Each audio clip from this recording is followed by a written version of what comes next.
And it's very difficult to get a gauge on how large they are.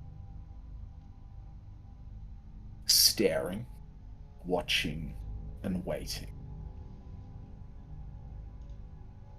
But I think while that's where we left off, let's do our 100 questions.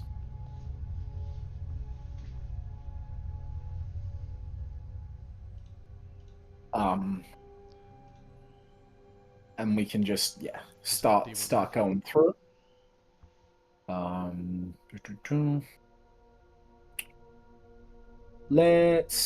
gonna find a new list. Right, we're going new. I also need to get onto the Raw 20 as well, actually. It's alright. Just while we wait for pen. So don't adjust the pictures just yet, Liam, because it's all gonna be fucked up when he joins. It should be perfect when he joins. Wow, them's is some big words, brother.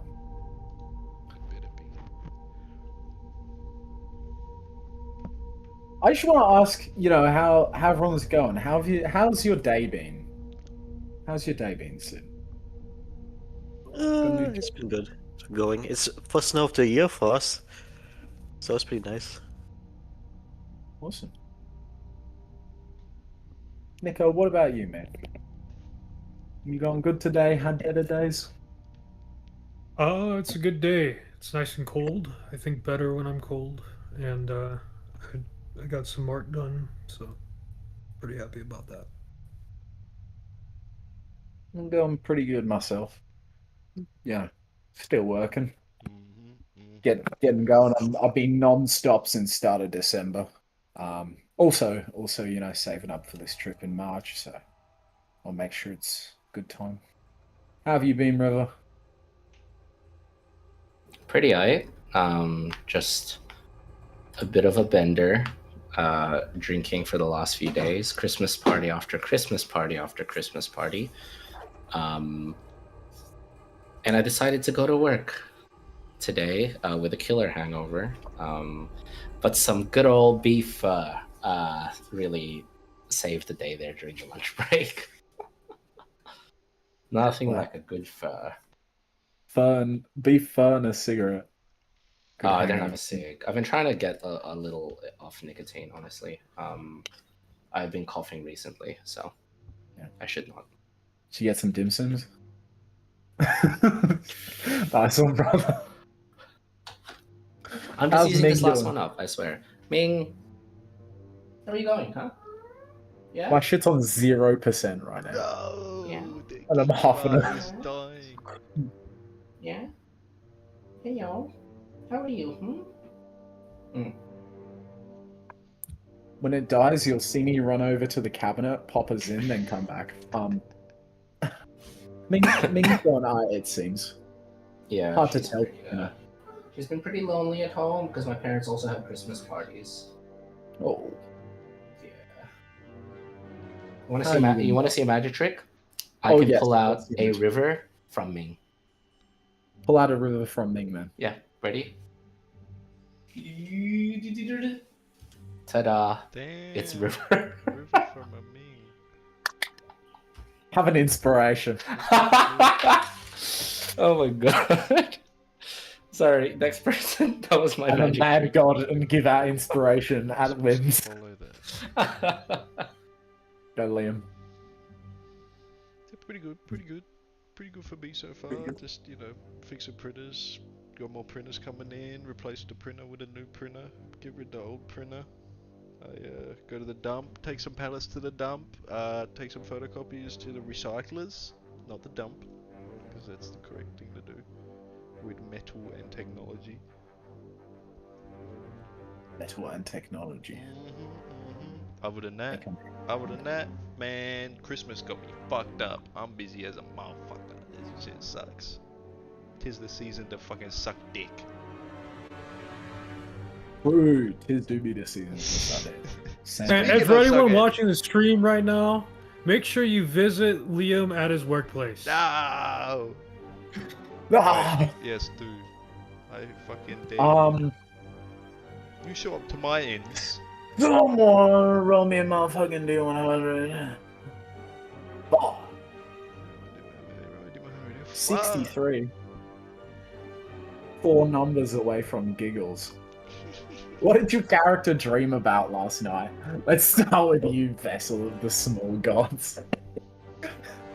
That fucking okay. I fucking regret like doing this character like some days because every time you ask these fucking questions, like, yeah, that's not a fucking dream. It's not a person. It's a thing. Yeah, what did the thing dream about? What As I said, it eldritch doesn't shit dream. does it doesn't? No. Okay. Interesting. Damn. What's Baba Do dreaming about? Some gumbo. Old wars, Oh, conquest, and victory. I see. I can answer this for an NPC, I suppose. Whatever. What NPC should I answer it for? Whatever. I feel like I should do like Madeline's mum because her dreams are like future telling. She's a diviner. Madeline Chaucer Senior. Is this a consensus? Hey, if no one. No one else is interrupted. Madeline Chaucer Senior, what was she dreaming What was about? she dreaming about? Let me have a think.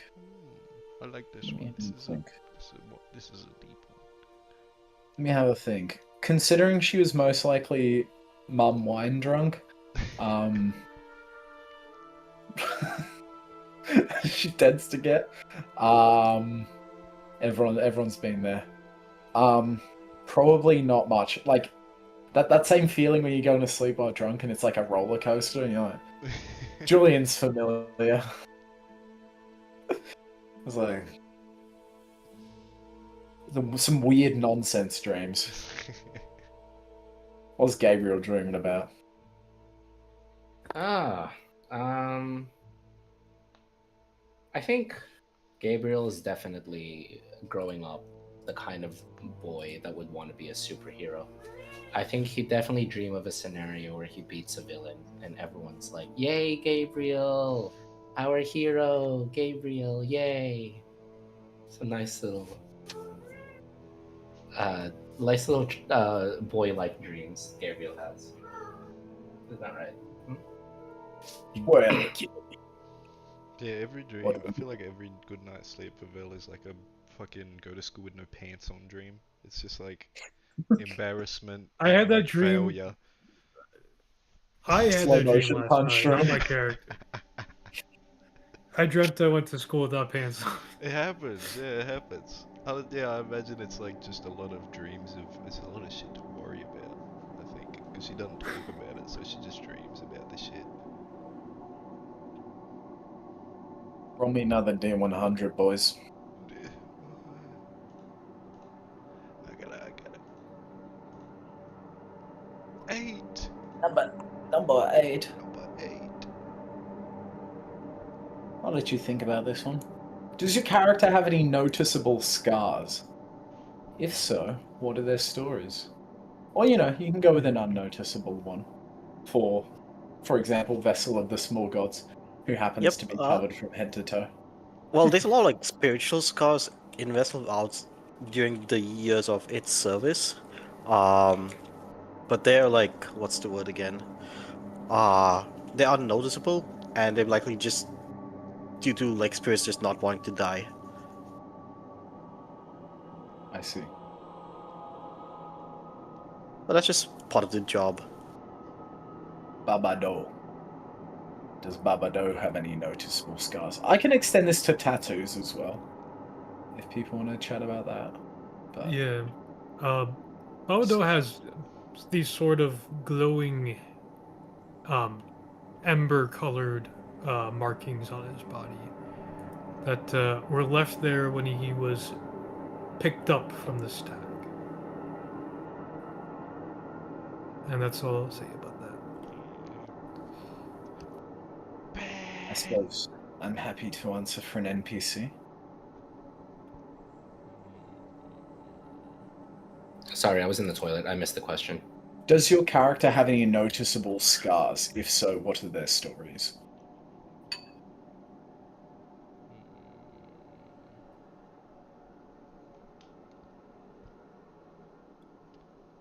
Oh no, I'm just thinking Madeline's parents. Now I'm thinking Dracon. He probably has cool scars with like cool stories.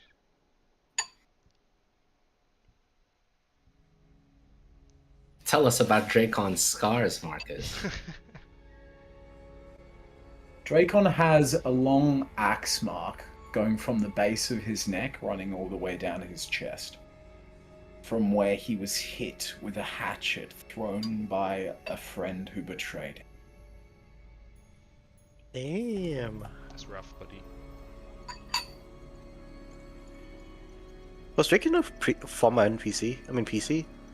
He Was was. it just kind of... Okay. And the hatchet was thrown by a man named Uriel. Was that another PC? Yes.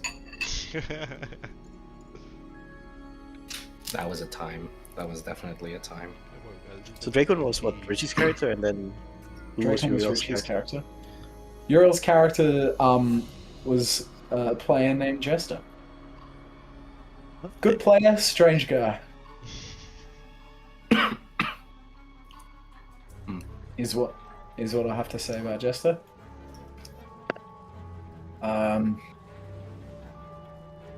What is Gabriel? Does Gabriel have any noticeable scars? I wouldn't say noticeable, and I don't think anyone would have noticed it because I'm making it canon now. What? But I think almost like JJK-esque, you would see a red line, like a red halo going around his whole head. Obviously, the part under his hair you wouldn't be able to see, but there's a very thin red line here. I like to think is a mark of remembrance from Thon, almost mocking the halo that Gabriel likes to put on himself. Damn. Yo, Pen, you here, brother? Can you turn on your face cam, please? I'm sorry, I'm eating a sandwich really fast and I look like a fat fuck on the camera. I'll put it on like 5-10 minutes. I'm so sorry. You demolished that sub, brother. I am. It's okay, stream's not started yet. Pop off, Liam. You got any scars? Yeah, Bill's got like there's like a burn on like a lower right cheek just from fucking around. Like it's the beast of her job. There's probably got a lot of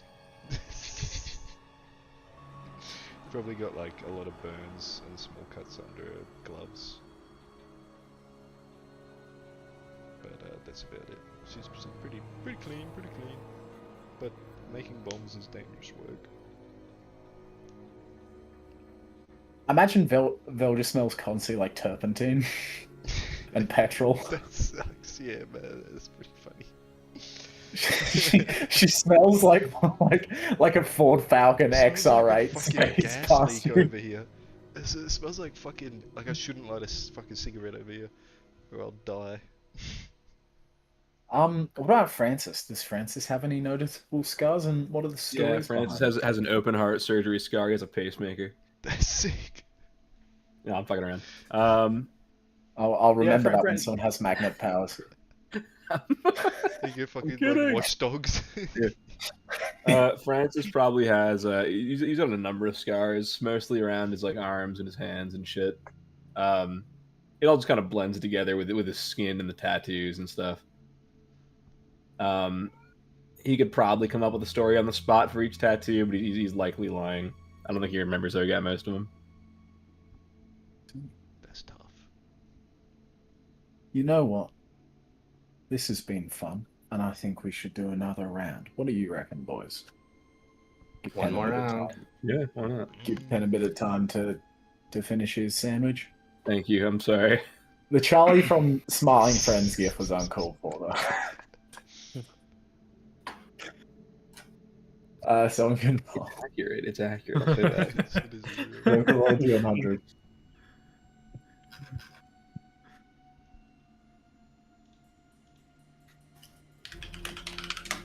I see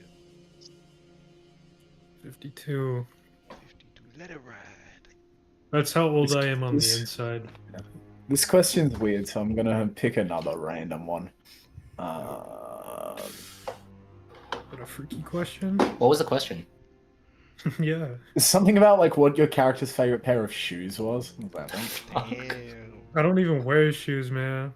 I look the Sorry, dog my out. mother is calling me. I've got hooves. Hey. Hey, perfect timing, Pen. Eat your goy slop. That is yeah, she said your tea's ready. I'm gonna run downstairs. Your tea. I want you guys to collectively think of a question. Oh shit. You have 4 minutes. Okay. Precisely. Brr, brr, brr. What if we just ask, will you betray the party? And we just ask, you see what makes you speak yourself. We all say yes. And we were like, That- yeah, that's- I will. I feel like the party would betray the party. I'm not No, gonna lie. we're all good, aren't we? What the fuck? We're all fine. We're all fine and everything's good all the time. Am I right? Yeah, that's exactly it.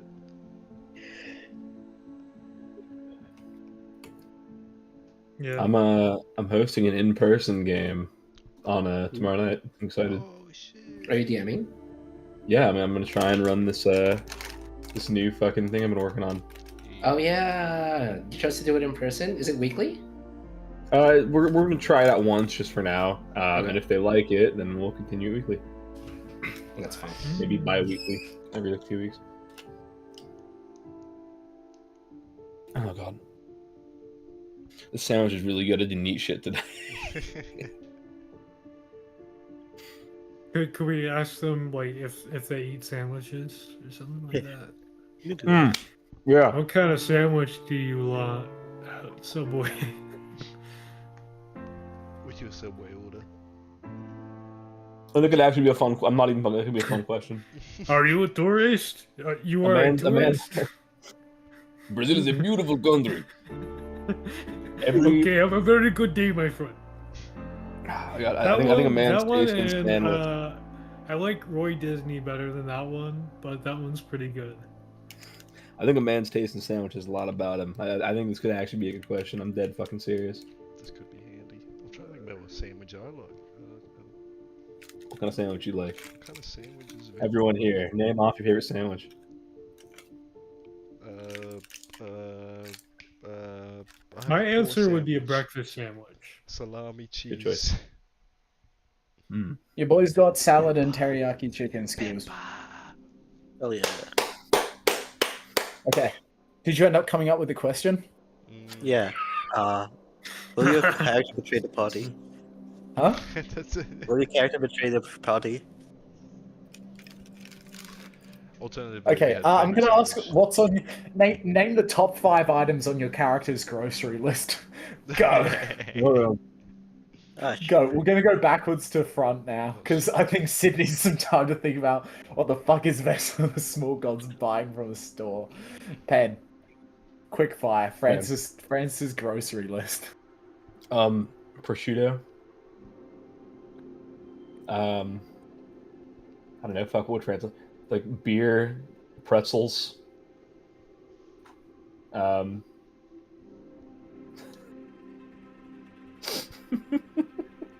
don't fucking know. These are all good so far. Sourdough bread and pepper jack cheese. So Francis just goes to the supermarket and orders like a platter that you'd eat at like a Super Bowl party, and just Yeah, has that exactly. every night. Francis subsists entirely on salted meat and like pretzels and alcohol. There's a bit of Francis in all of us. Mhm. Hit that Francis part of the paycheck. What's Velky's top 5 things at the grocery store? Is a grocery store like? Can I imagine Woolies? Is this what I can imagine? Yeah. Okay. In fact, expand a little bit. Do like Walmart. Batteries, fucking discounted electronics, fucking like a lot of dog food one time because it was on special. Don't own a dog. Fucking breakfast fucking biscuits, like just a lot of them for every meal of the day. and maybe like a Gatorade. So what we're getting now is that your characters do not have healthy or sustainable diets. Living on the road for like a year now or something. That's all you need. Gabriel's walking to the store. What's he buying? Top 5 things. I think Gabriel. Oh, he doesn't really need to buy anything for his like combat since it's magic. I think he just buy like tabbouleh, garlic dip, hummus, pita bread, and probably deodorant. I like to think Gabriel smells nice. I'll answer for an NPC.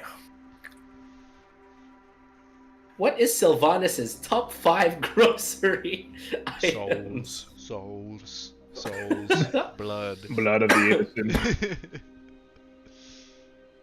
Dude, there's so many. We could do the high oppressor. Like, what does the high oppressor like to buy? What does Countess like to buy? Gabagoo. I can do Countess. You need Countess? Okay. What does the Archfiend of Wrath buy at the grocery store? Countess seems like a Pop-Tart guy. Maybe he's super real. I think he's munching like a box of those a day. He's a smoker, but he's like a menthol smoker. Okay. So a pack of menthols, I reckon. Yeah. He might be onto the Newports. Nah, he gets something a little fancier. I'm a little fancy. Come on. He gets like the really expensive artisanal bread. Of course. I think he likes his brie cheese, and then like one of the pre-mixed salad bundles. That's like an actual food that you could live off. That's well done. I think I had Gatorade. I think that was the only edible thing I had. Mountain Dew. Batteries. Batteries. You can eat batteries. You can eat them. You just gotta You'll- wait. Baba Dough. What's Baba Dough buying? Chicken gizzards, chitlins, Dungeness crab, crawdads, and paprika. He's chefing up a storm. Oh yeah, baby. And Vessel of the Small Gods. What are his well- purchases? Well, he could probably purchase only once before he gets kicked out of the store. But it'd probably be like goat heart, pig's blood, probably like some like herbs like ginger, onions, like the root shit, and probably whipped cream because that's like completely unnaturally man-made shit. So it'd probably be a good way to fuck up some rituals.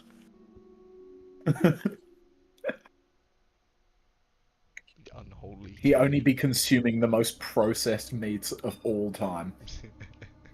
He is having the 2-pound block of The pork block gelatin. of pork is there anything artificial in this? This is a desecration to the gods. You Can guys you do go, brother? the, yeah, I'm pretty much done. Just gonna get my shit set up. I'm topic of the most processed meat known to man. You guys want to have a slice of fucking meat clown? Meat clown. Lunch. It's Smiley Fritz. Smiley Fritz banger. We fucked this shit up on the playground in the sandwiches. This is a real thing. This is a How shit did they do post. this? Yeah, that's No. This is a real thing. You will find this in Australian supermarkets. Do they still do it? It's That's called first. Smiling Fritz. Oh my god. I thought this was a fucking gag. I thought you were fucking with me. No. Search up Smiling Fritz. What a Australian. nightmare. Smiling Fritz. Smiley Fritz. Oh my god, ew. What the was this? fuck? Jesus. Yeah. It might just be a South Aussie thing, but yeah. We have that. I used to have that shit in my sandwiches.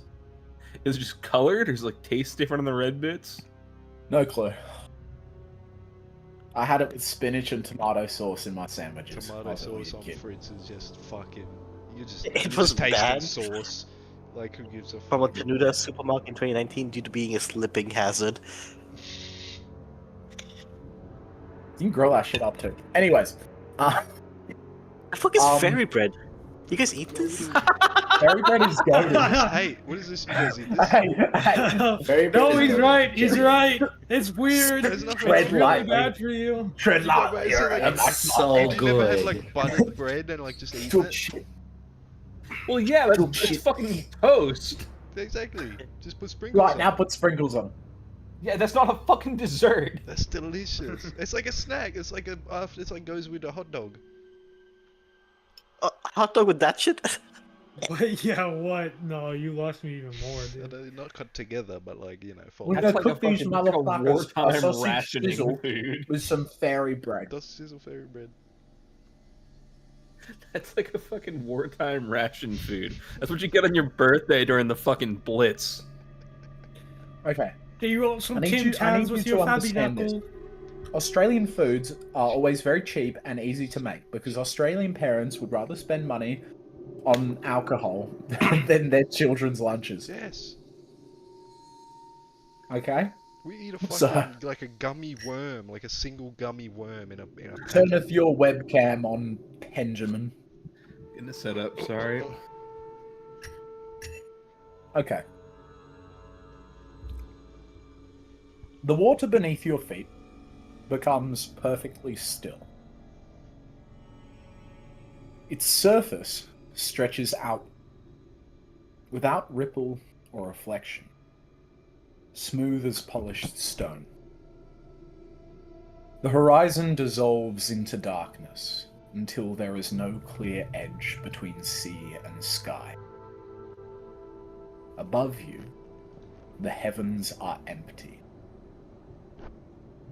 Below you, the water deepens. A pressure settles around your body. Gentle but inescapable. Like standing far beneath the surface of the ocean. But breathing comes easily. But every breath feels deliberate and acknowledged. Like there is a heavy weighted blanket covering your whole body. Movement stirs beneath the water that you stand upon. Slow and vast.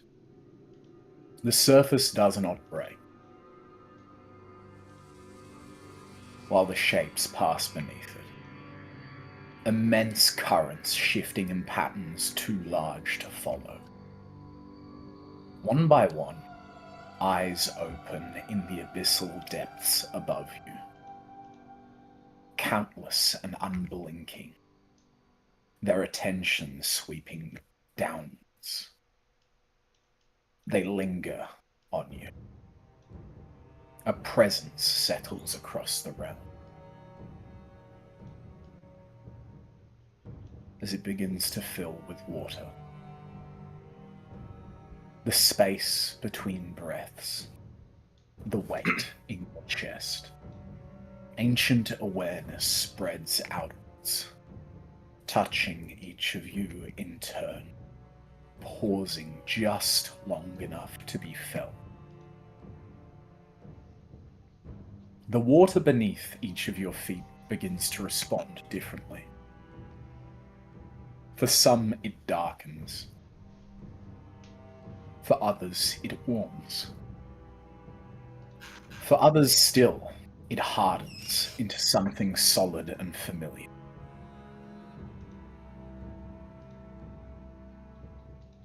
As each of you feel the abyss that dwells within your minds tested, I would like to start with Babado. The water beneath your hooves darkens. Its surface smooths until it reflects like polished glass. Then slowly, it begins to lose its liquid sheen. Stone presses upward through it. Firm and cold, locking into place beneath your weight. You're standing on flagstones. They are old, worked by hand, warm beneath your hooves, as if heat has soaked into them for centuries but never fully left. Ash drifts through the air. At first it falls light, almost gentle, settling on your shoulders, your horns, your hands. And then the smell reaches you.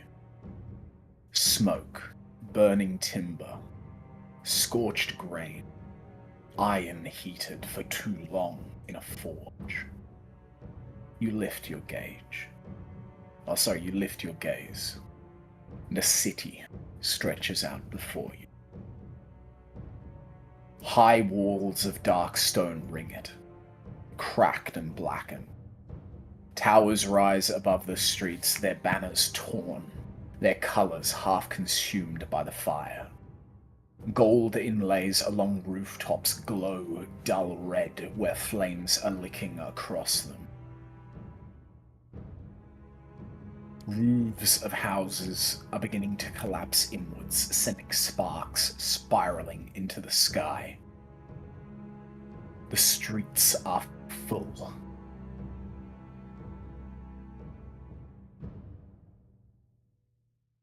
With citizens.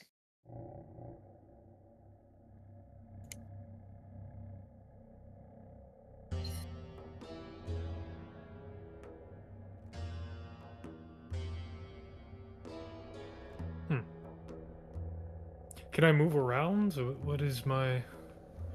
You can move around.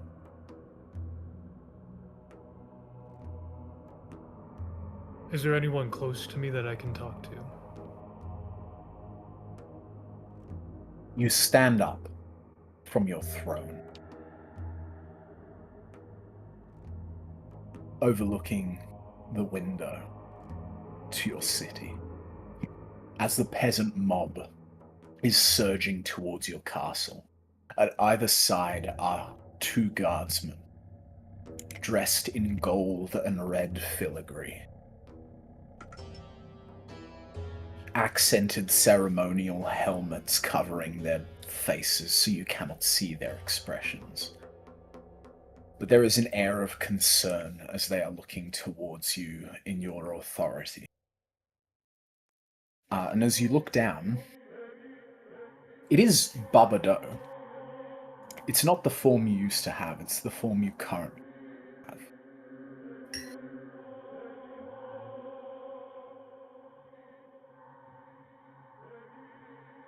What's going on here? I ain't supposed to be here.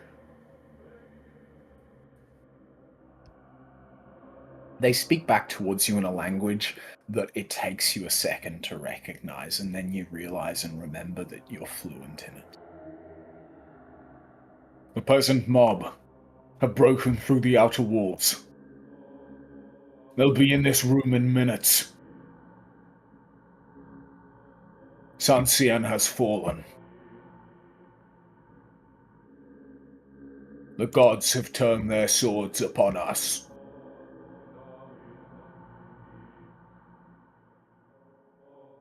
We cannot offer you much, your highness, the other one says. But it is your divine right to rule. And we will make sure that decree stands until our last breath. Whether that may come soon or later. On wills it.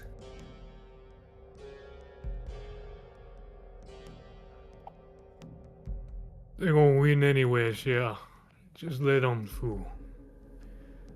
Ain't no need for all this chaos, yeah.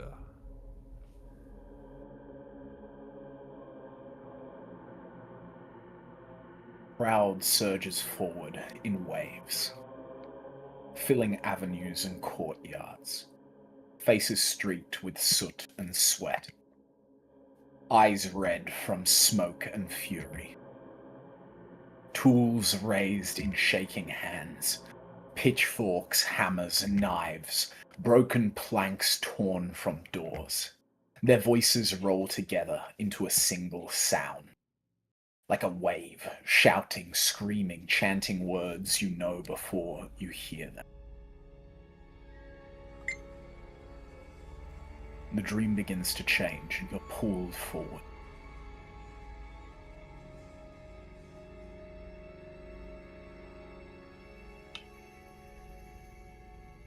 Columns lie shattered across marble floors.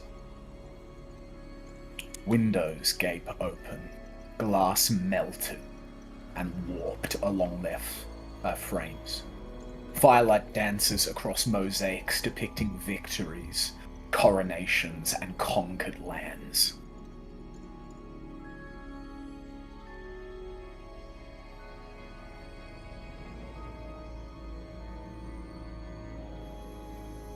A few minutes later, the doors before you begin to shudder. Each impact sends dust cascading from the ceiling. Wood splinters outward.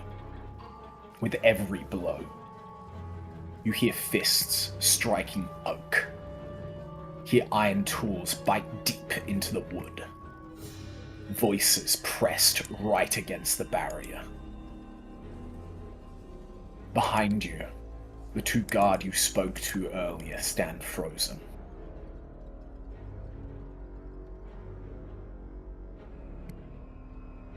The doors burst inwards. People flood from the hall.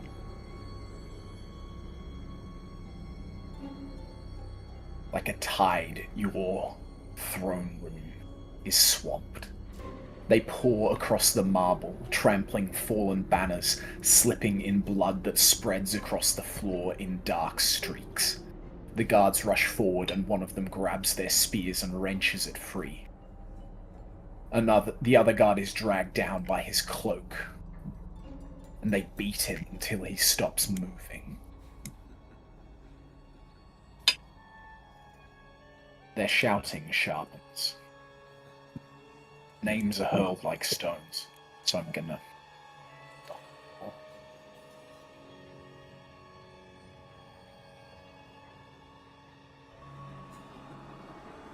Suspense. Yeah. You got a cliffhanger now. French Revolution vibes. All you need to say is let them eat cake. Let them. French Quarter Let them Revolution. eat Well, cake. I'm not him. We get I'm back, me. we get back to it. So this is how I would respond, not him.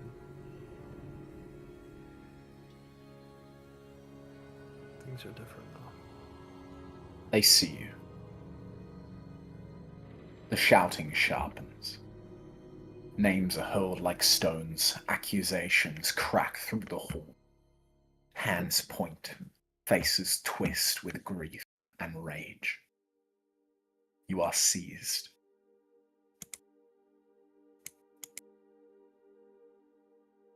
Hands claw at your arms, your horns, your clothes. You're dragged across the floor, past the throne, past the symbols of your carved into the stone. The marble scrapes beneath you as you're dragged through the bloodied pool of what used to be your guardsman. The world fractures once again. Now you stand in a courtyard. The sky above glows orange through smoke. Flames crawl up the palace walls behind you. A wooden structure rises at the center of the square. Gallows. Ropes sway gently in the heated air. Your family stands beneath them. They are bound, bruised, and silent. Your queen's hair hangs loose around her face, eyes fixed on yours with hatred. One of your children trembles, trying to stand straight. Another stares at the ground, jaws clenched. No one speaks as the crowd presses in on all sides. A living wall of bodies. The ash thickens, swirling around. The heat deepens. Something vast stirs behind you. As you relive a memory that it's sealed away. Pressure in your chest. A weight in your bones. The fire brightens as its presence settles into the world. Horned shadows stretch across the stone, cast by flames that burn high every breath you take. The stag watches. This day is the day it hid for. The day truly birthed. It is young, but an infant fae that will grow immensely in the coming days following this event. Your death.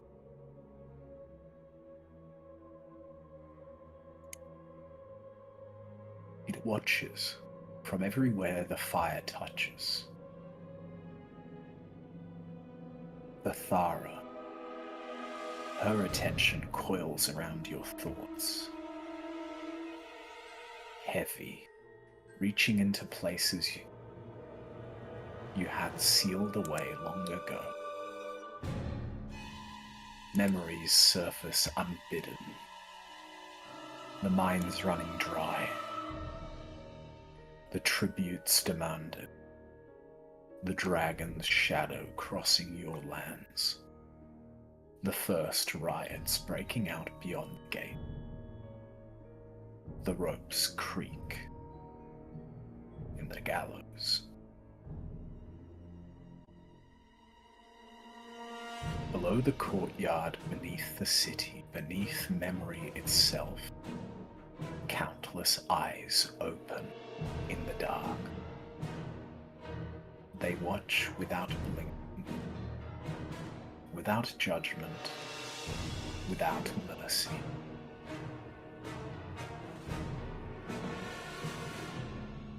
And you awake to see your friends in a similar trance.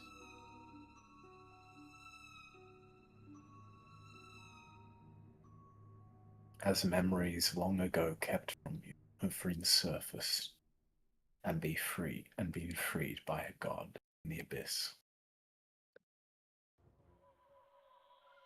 Let's deep dive into some other people's minds, shall we?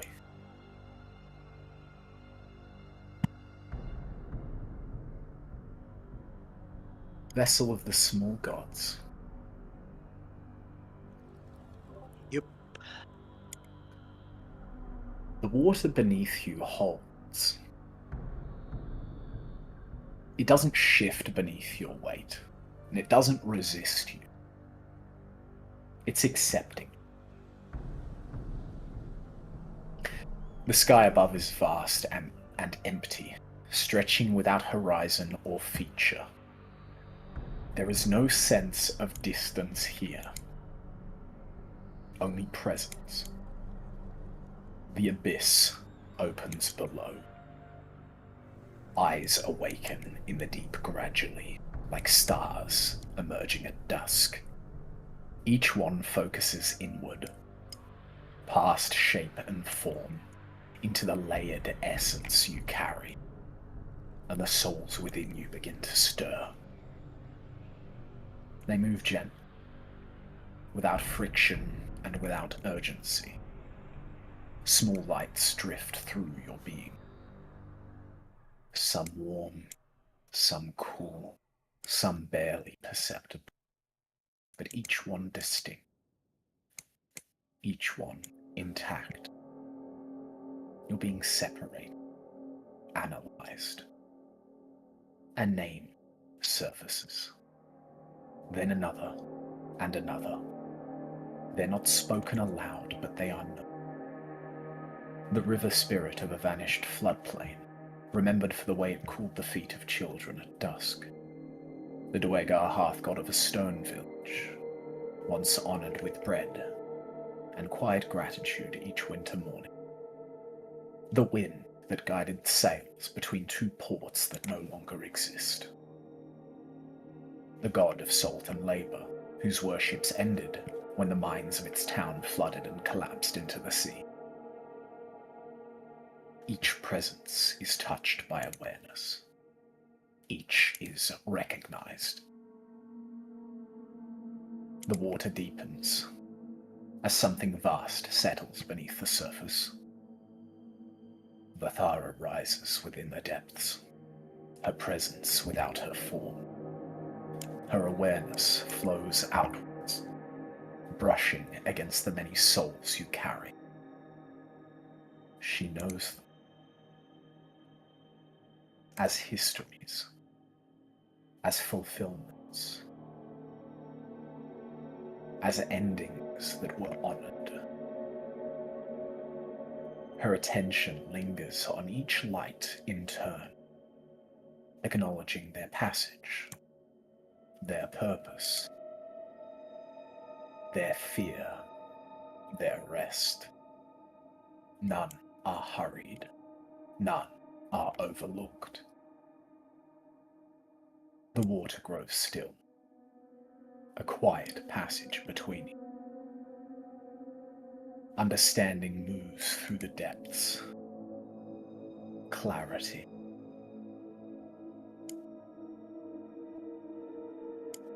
A final recognition of you. You are not a collector. You are not a prison. You are a crossing. A shepherded tide. A continuation that allows endings to arrive whole. The souls within you respond, settling into a gentle rhythm. They are calm. They are complete. Vathara's presence eases, the pressure of the deep softening around you. Her awareness aligns. She sees what you are, and she sees what will come.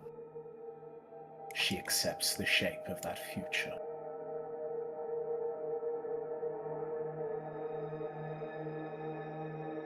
Is there anything you wish to speak?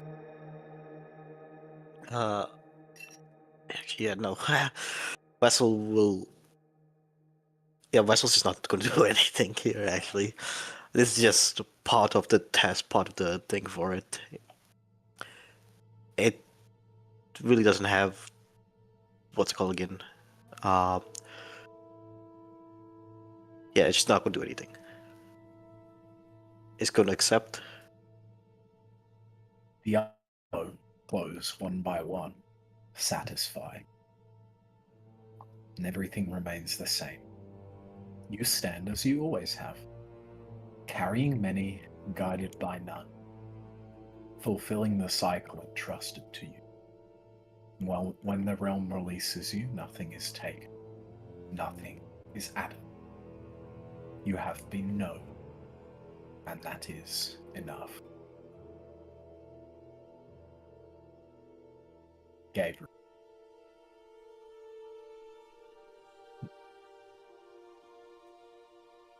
The water beneath your feet lightens. Its black surface fades into something soft, reflective, until it becomes packed earth, then stone, beneath warm boots. The air cools, carrying the scent of grass after rain and distant chimney smoke. You hear laughter. You stand at the edge of a city, Kutessa.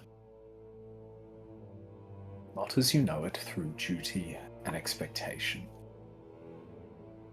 but as it might have been if no one had been watching for signs of greatness in you. Modest stone buildings line the streets. Laundry hangs between windows. A baker's door stands open, warm light spilling onto the road. A hand takes yours. It is large, steady, calloused from honest work. A man who you do not recognize smiles down, and you realize you are seeing out of the eyes of a child. Pride softens in his eyes. Besides him, a woman leans down and adjusts your collar, fussing gently, making sure you look presentable. They call you by name. Not chosen one, not blessed child, just Gabriel. You walk with them through the streets. People nod in passing. Someone waves. A dog barks as it runs past. Chased by children, shouting and laughing. The days pass. You sit in a classroom with sunlight spilling across wooden desks. Chalk dust hangs in the air. You struggle with numbers one day, words the next. A friend leans over and whispers an answer. Another passes you a note badly drawn, folded too many times. No one watches you for miracles. No one waits for you to fail or ascend. You grow. Your hair is cut short because it's practical. Your clothes are simple, clean, mended, familiar. You learn skills that don't glow or hum with magical power. You work, you laugh, you argue, you apologize. You fall in love once. It's awkward, clumsy, real. It's not a tragedy or a prophecy. It simply ends. You stay, and years pass like a gentle tide. You help repair a roof after a storm. You sit beside a sickbed and hold a hand through the night. You learn the shape of the land, the rhythm of seasons, the comfort of routine. Religion brushes past your life occasionally. Festivals, passing sermons, distant bells, but it never takes a hold. No one kneels when you enter a room. No one tells you what you're meant to be. You're allowed to decide that yourself. And the vision settles. You stand on a cliff overlooking the sea.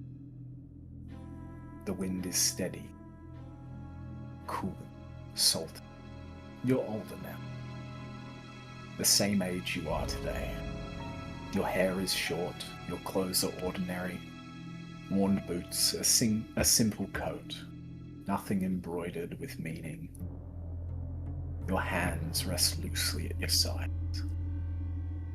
The city sits behind you, quiet and alive, and you watch the waves break against the rocks below.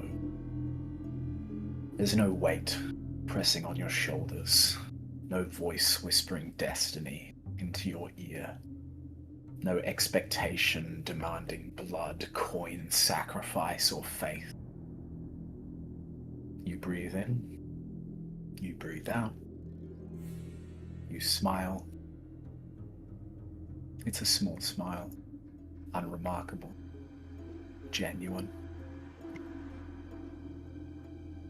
The water below reflects your face, calm, unburdened, at peace with a life that asked nothing extraordinary of you, with a life that let you choose what you wanted. Beneath the surface, the abyss watches with curiosity, and a question lingers in the stillness, unspoken but unmistakable. Would you have chosen this if you had been given the chance?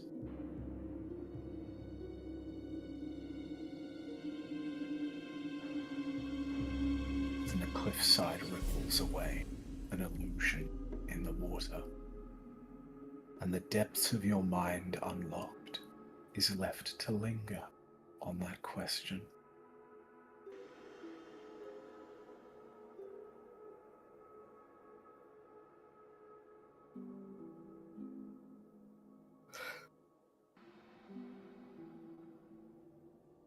Am I allowed to answer? You can say something to yourself and Vethara.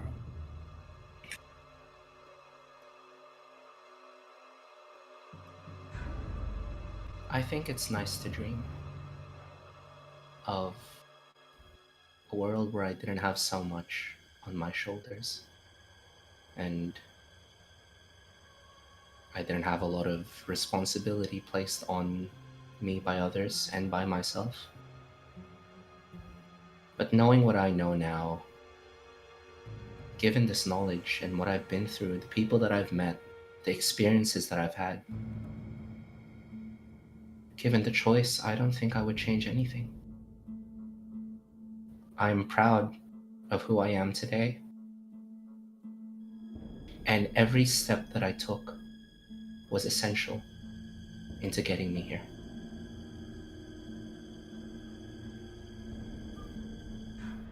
It's nice to dream, but I have my feet planted in reality. And you would get a response. Much calmer than the voice that you encountered when it was showing its strange avatar.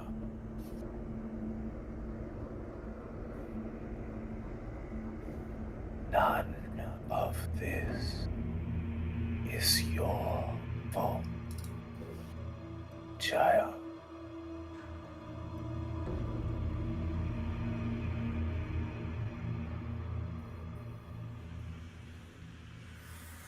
Who wants next? Velky or Francis? Dude, Francis, look, he's smiling. He's trying not to laugh, man. That's disrespectful as shit. Velky. Ah. Let's see how she comes out of this one. That's fucked up. Like in combat, I decided to be especially mean to you.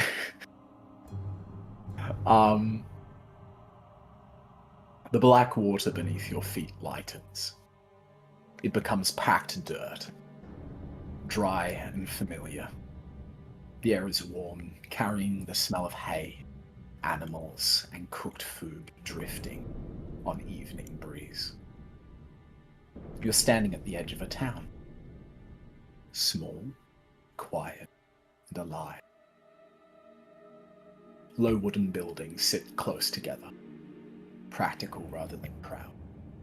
Lanterns glow softly in the windows. Somewhere nearby, someone laughs. Not loudly, just enough to remind the night that people are still awake. You recognize this place immediately. The tavern doors stand open.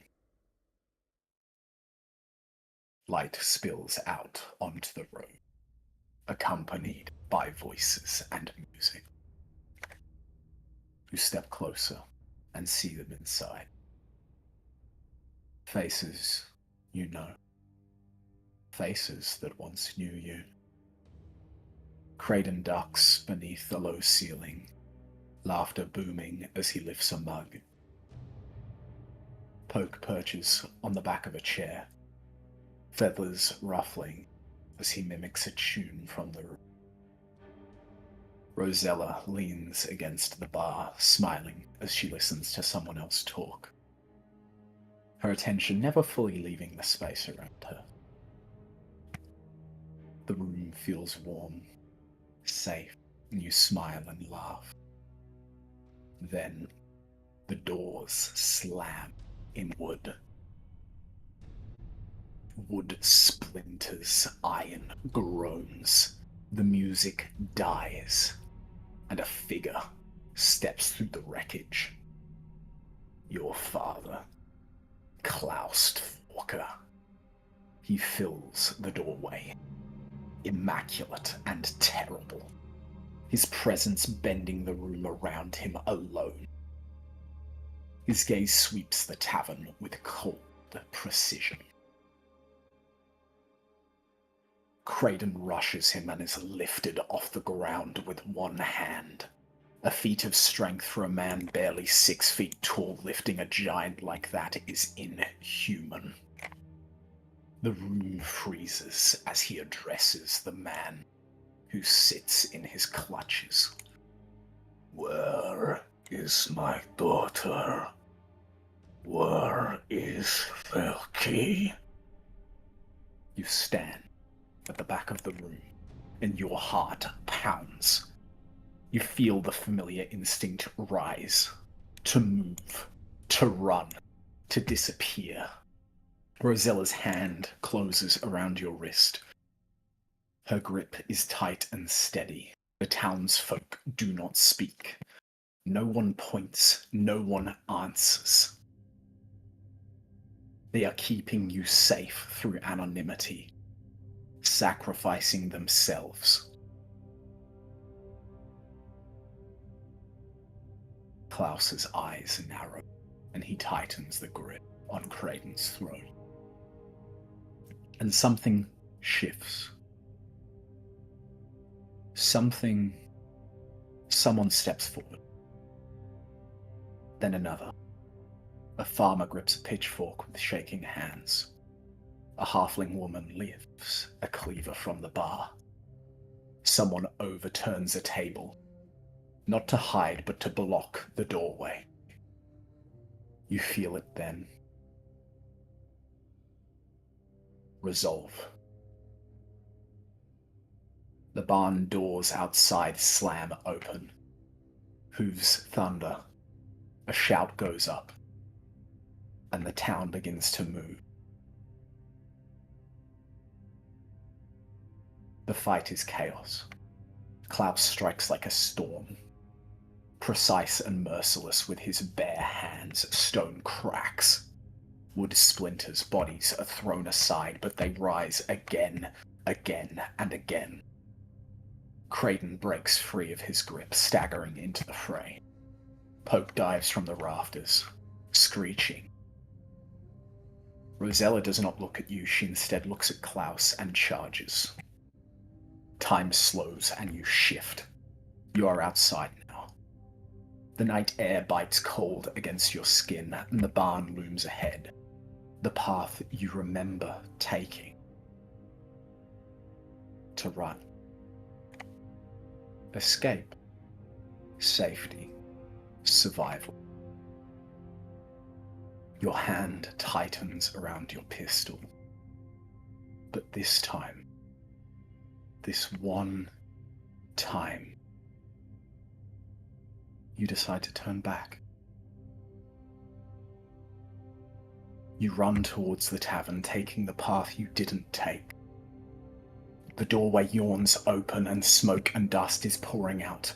Inside, Klaus stands alone at the center of the wreckage, blood staining his immaculate suit. His back is towards you. You raise your pistol, and the world narrows to a single point at the back of his head where his neck meets his skull.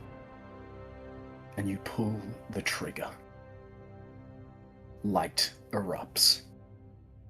A beam of searing brilliance tears through Klaus Tvorka's skull, burning white hot as it exits in a spray of fractured stone and glass behind him.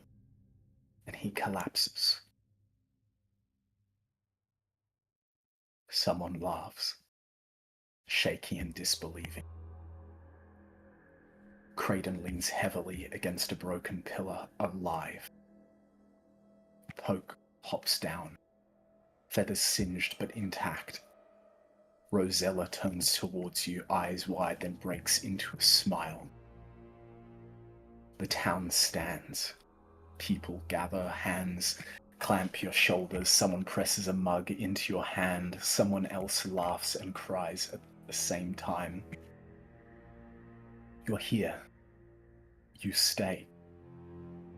The vision holds, the warmth lingers.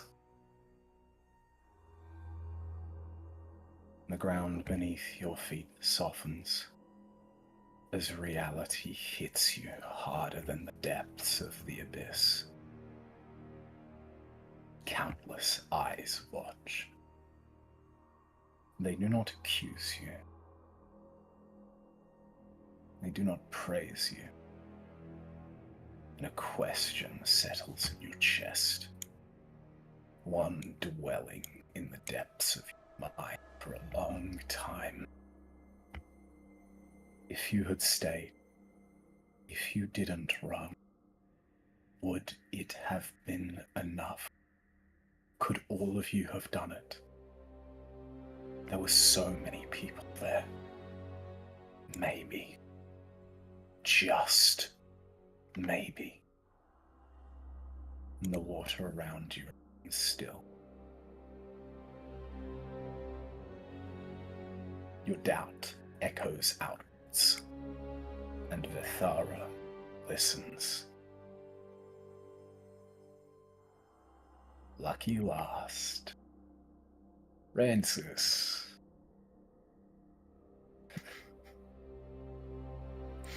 Yeah. Welcome, buddy.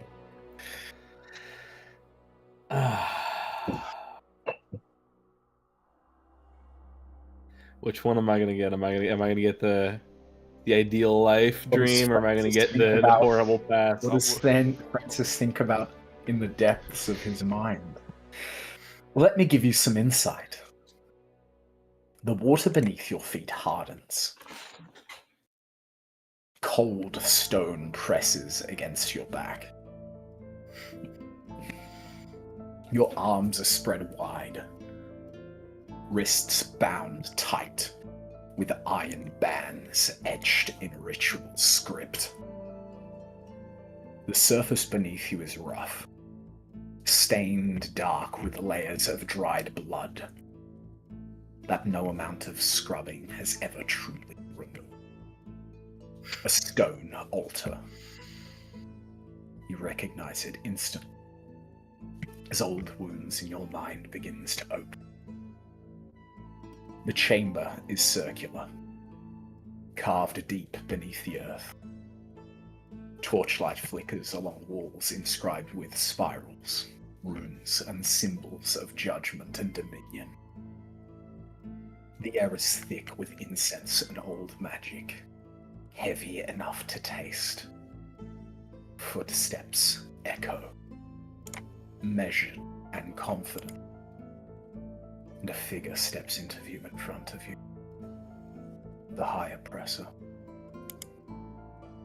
Argon Witchbane stands before you as he once was.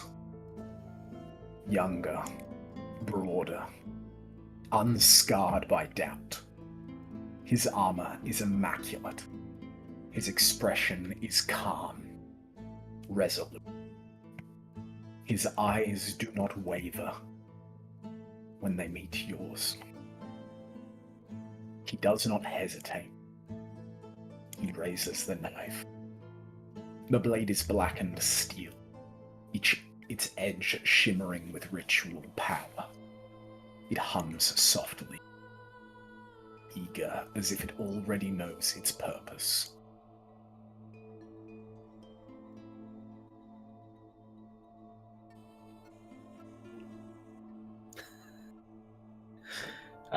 Yeah, sorry. What do you say? Does Francis speak? I think Francis would be too panicked to speak. I think you just pull at the restraint as hard as you could. Try and... Breath catches. But this time, the High Oppressor doesn't hesitate. And you do not break his clutches. The blade drives down and punches through your chest with precision. Pain flares. Your heart ruptures beneath the force. Warmth floods your lungs. Your vision blurs. The world tilts as the knife is twisted once, deliberate, then withdrawn. Blood spills across the altar, flowing into carved channels that glow faintly as they fill. Your body convulses, and then you go still. You're no longer on the altar. You are standing, watching. Your body lies motionless below. Eyes glassy, chest still, blood pooling beneath. Argon Witchbane steps back, breathing hard. His jaw tightens. His hands shake only for a moment as he forces them steady. The kill has never been so difficult. He closes your eyes, murmurs a prayer, and whispers,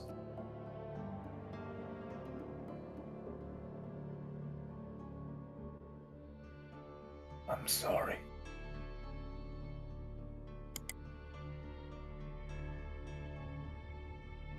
Then the chamber responds. The runes blaze to life. Blood ignites along the channels, burning red as it drains downward into the stone. The air splits with a low, reverberating sound, and a gate opens. The world dissolves once again, and you stand upon the banks of a river. Black water flows endlessly past, slow and heavy, carrying whispers that cling to your ears like a damp cloth.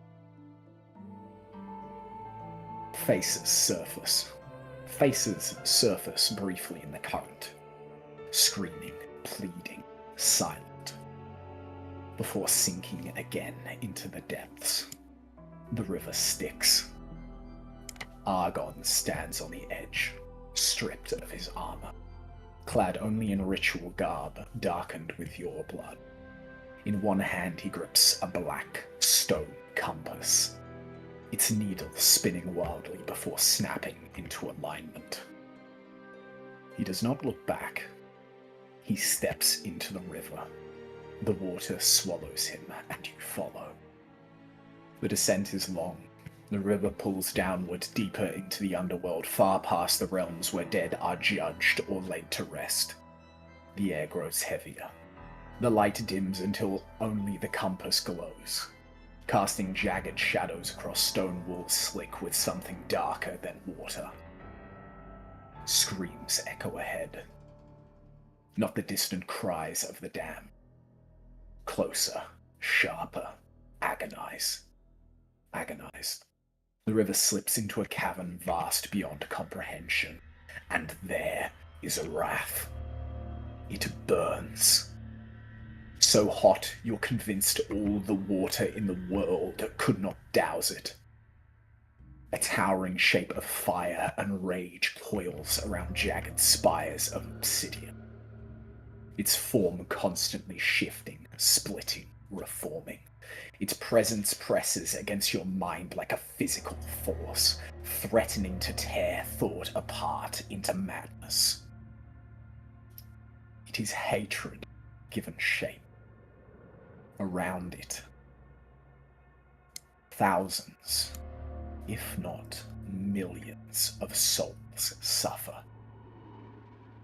Men, women, and children torn from the places they should have rested. Chained by burning sigils, their torment fueling a creature's endless fury. Their screams blend into a single, endless wail. This place is wrong. Wrath does not belong here.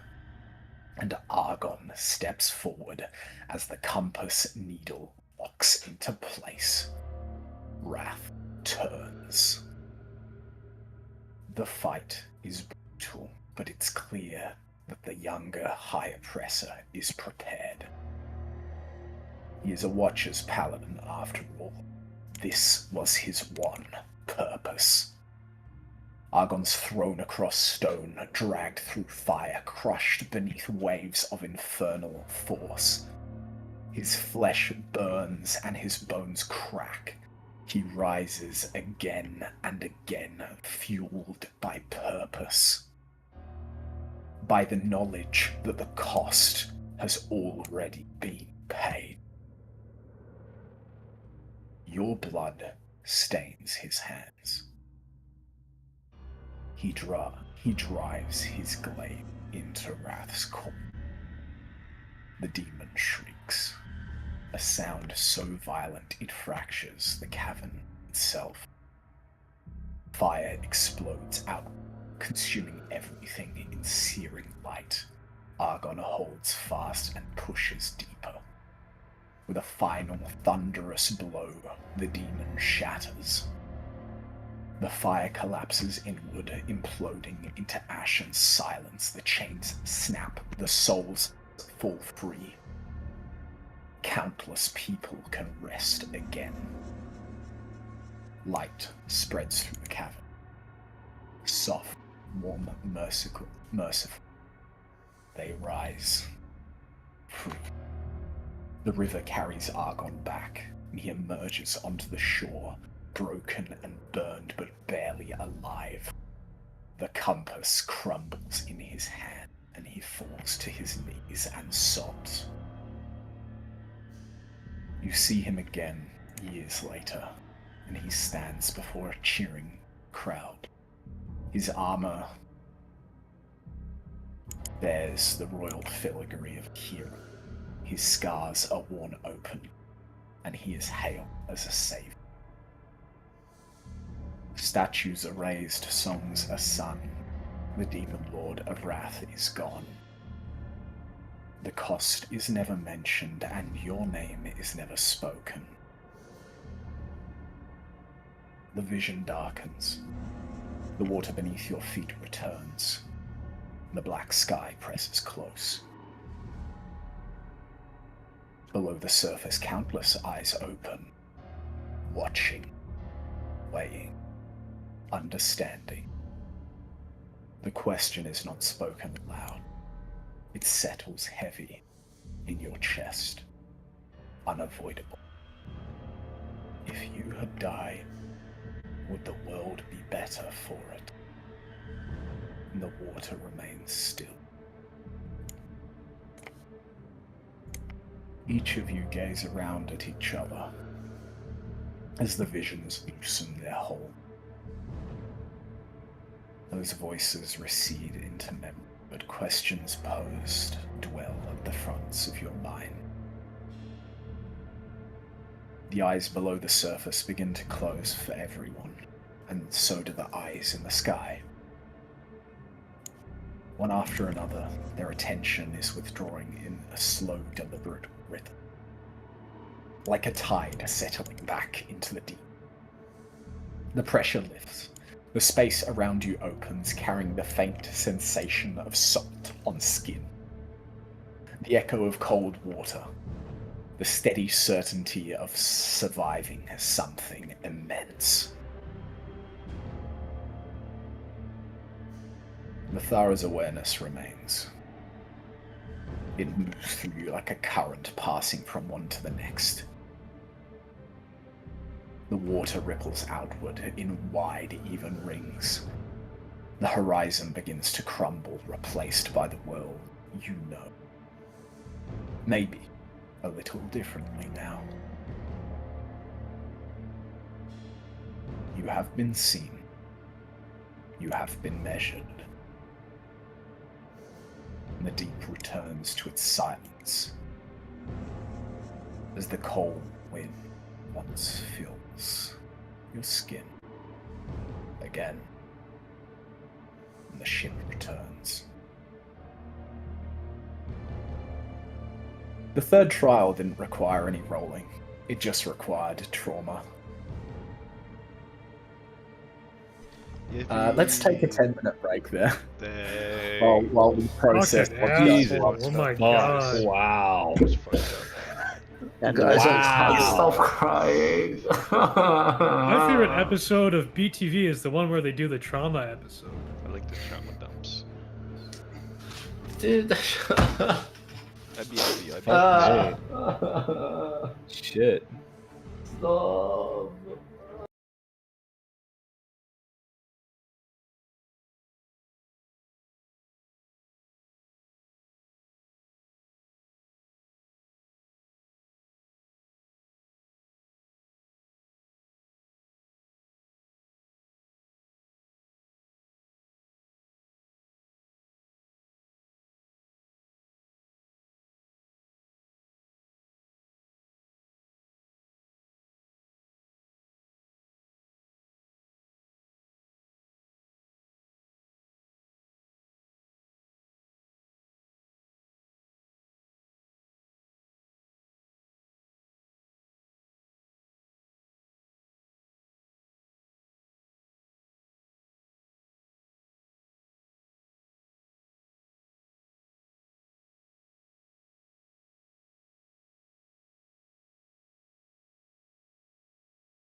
Hello?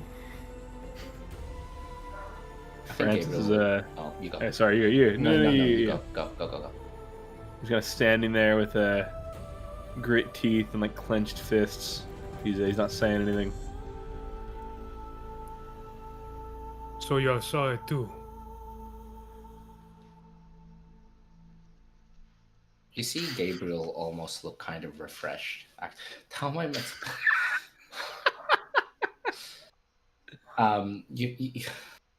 you see Gabriel kind of more refreshed, a little vibrant actually after his vision.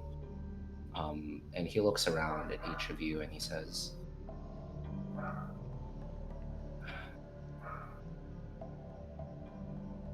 "That was not something that I expected to see, but for me it wasn't unwelcome. What about for the rest of you?" Oh, we saw separate things. Good. I assume so. I mean, mine felt pretty tailored to me specifically. Why Is you it look not? so happy about it? Because I am. It showed me I guess, an alternate version of myself that didn't choose this path. One that was normal and void of responsibility or the Zenith Empire or death or any of that. I lived a normal life, but I don't know, to me although it would have been nice, it lacks substance. It's a mirage in front of me, but within me still houses the fire to fight the Zenith Empire. I didn't want to stay in that vision. And when the vision ended, I think I just felt gratified to have all of you with me here. That we're doing what we've set out to do. And I feel all the more encouraged at everything we've gone through to get here.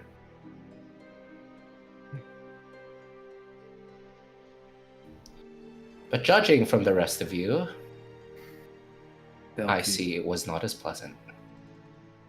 You see the sort of after image of Rosella hugging you kind of fade into the wind.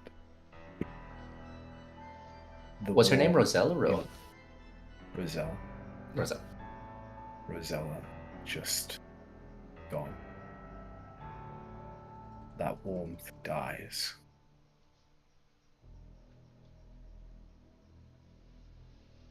Yeah, I feel think like Francis, you reach down to your chest for a second, just checking for a stab that's not there. And the screams of those souls just echo in the back of your mind for a moment as it fades. The ropes creaking at the gallows, Babador, and the wind, the cliffside, faint smile on your face, Gabriel. So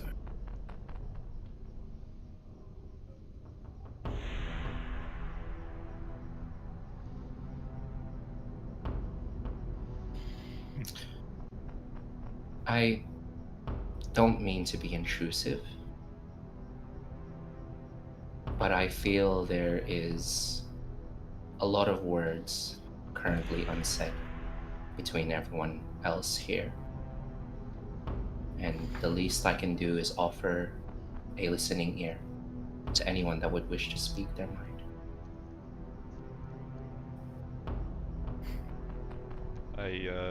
I want to go back in this Storm's stomach. Can we go back to that part? I didn't like this part. Respectfully, no. What did you see, Valky? I got to see that story that I told you all when Babador was asking for things, you know, about 21st party I had in this small town, and then my father came into town, and everyone died, but this time I didn't run away, and we stopped him, and everyone survived, and Rosella was still here. And then it was all gone again.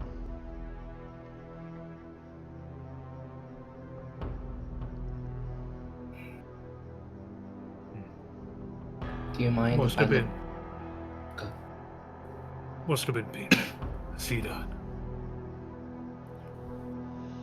I understand what you're going through, sir. Just been through it myself. Seen much more than I already have, if you know what I mean. Reality is an anvil. On top, the dreams of mortals.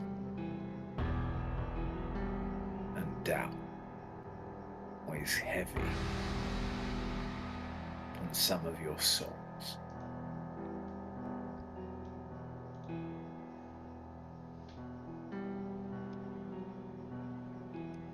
Velky, if you wouldn't mind, can I experience that with you? And Gabriel will reach out his hands, the same way he did to Fran. Dude, this is now my favorite spell.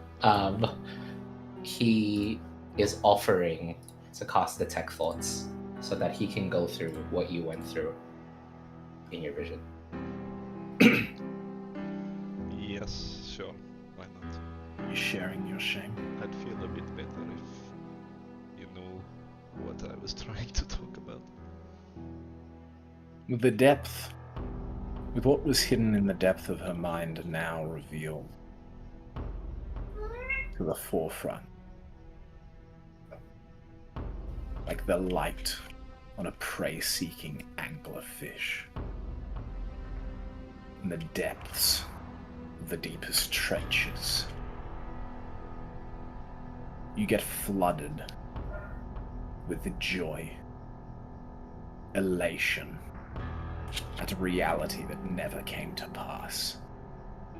And the guilt of Velky hits you harder than any weapon has in the past, because you know reality is worse than dreaming in this case.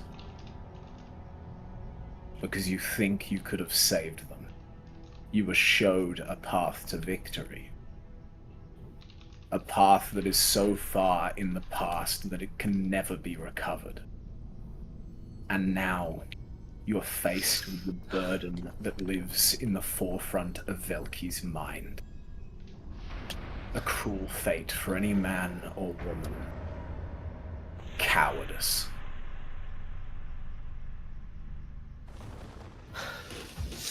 I'm crying again.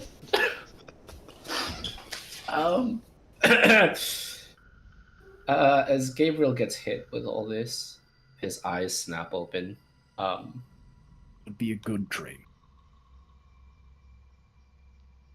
If it wasn't for the reality that you know.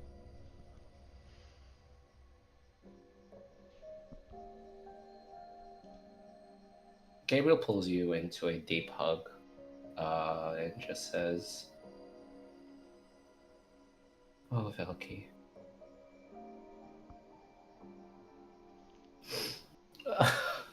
Feels Okay, like it's like hugging a rock. She's like, or like you just kind of, she just wobbles. Can't help but think, Velky,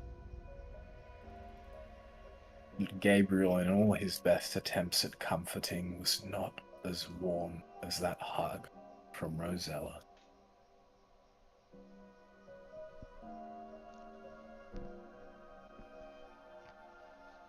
My shame, Gabriel. I hope you don't.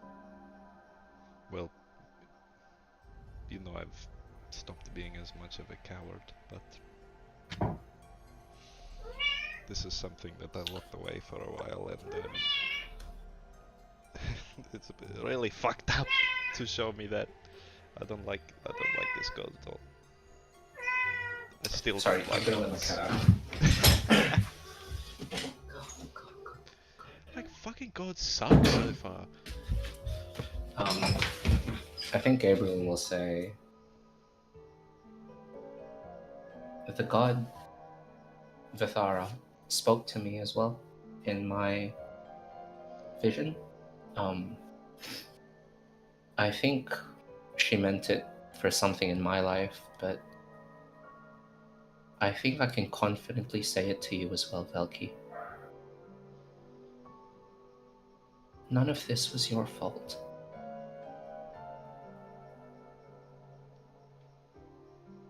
You were just trying to live. Could anyone blame you for that?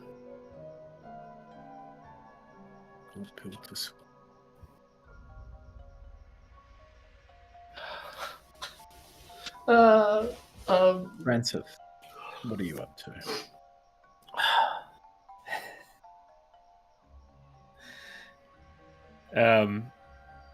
Francis's hand has still not left his chest. His pacemaker's failing. Nah. Fuck.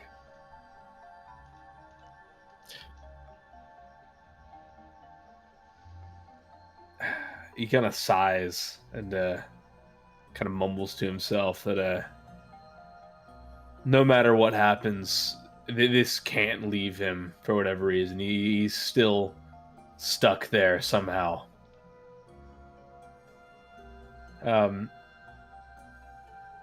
God.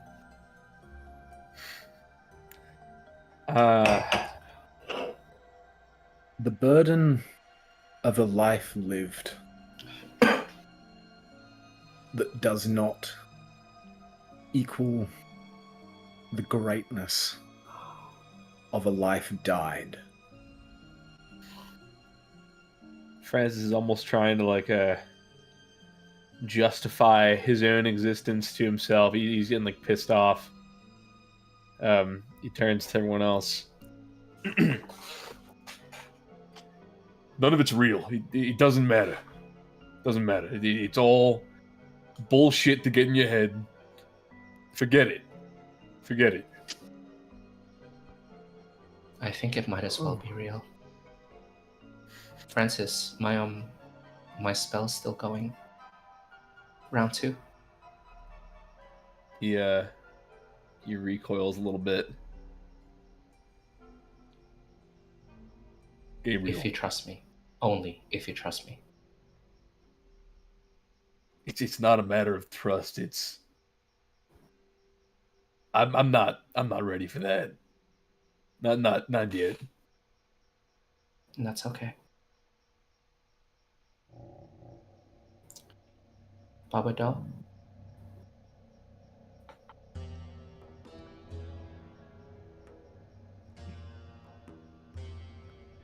I don't know if you're right about that, Francis. Don't think it's all lies. These things, I see them all the time, you know. Repetition, those memories, the pain. It's constant. Every night, every waking minute of my life, I see those people die. I think about my responsibility for it. But this time I saw a different part than I normally see. I saw a part of the story that stag don't show me no more. Somewhere along the way I lost the original memory. Whether it was clouded in the deceptions of him or maybe it isn't true. He was hiding something from me.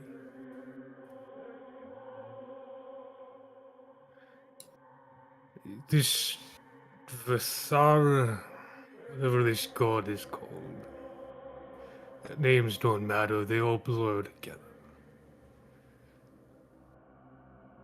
It showed me that maybe this Ashen Stag was not born of the death of my empire, but the death of me alone. And if so, does it only exist to torture me? Does it have a purpose beyond my pain? Am I really repaying my debt by exacting vengeance for a threat that only exists because of me? It was not created by my mistakes. It was created by a desire for my end. At least that's what it seems to entail.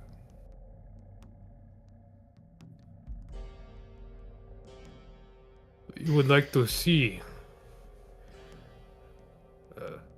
feel free, but I'm afraid other memories still linger in my mind as we speak. May not be as clear as Valky's. If you speak to me, I will listen. When you're ready.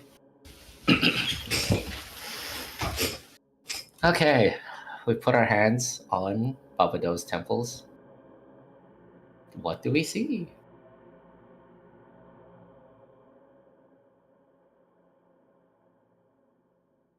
Something real hard to swallow. A man's life. Everything he's built. The purest ideals of everything Thorn stands for. Everything you worshipped for a while. Crumbed beneath him. Because the greatest plight the gods gave the mortals is their hubris. That they may one day believe they can achieve apotheosis and stand amongst them. You are watching the greatest tale of hubris that time has to share. You are seeing your own people drag you towards the gallows. Your own family sit there, look at you with shame, like it was your fault. You deny it. It wasn't your fault, even to the end. As you see your daughter get dragged off into the crowd. The noose tightened around your neck. And the stag watching with glee. Young, knowing how much power it will drink from such a fall. You are living the greatest mortal fall from grace ever written into the stars from the first person. And as much as Velky's dream was close to your heart, this is overwhelming. It is like the tale of Babado when he was once a king, is a cautionary tale. And it almost feels as though you're living the Odyssey from Odysseus's perspective. This is the kind of grandeur that this story is. And witnessing something like that firsthand is like beyond strange. Very angering. And part of you, as you look at this, gets the same recognition because you're also getting the thoughts of Babado mixed in with this dream. And the surface thoughts is that this was hidden. This was not what he thought the Ashen Stag was built from. This is lies being told to him by a being that's enslaved him to harvest his ambition and power that he once held. This is an engineering of an evil being. And part of you wonders whether the infant stag had a role to play in this fall. That part of you is your mind that's linked with Babado.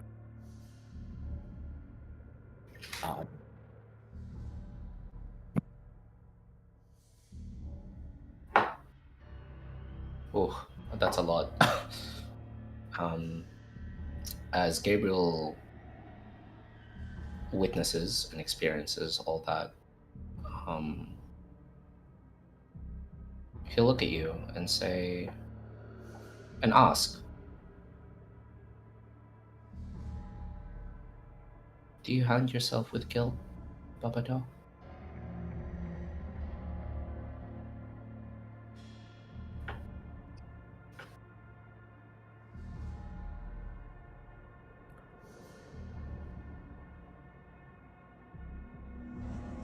I know what I did. I know it was wrong. The things I tried to do, no man should ever have been so stupid to try. But I did.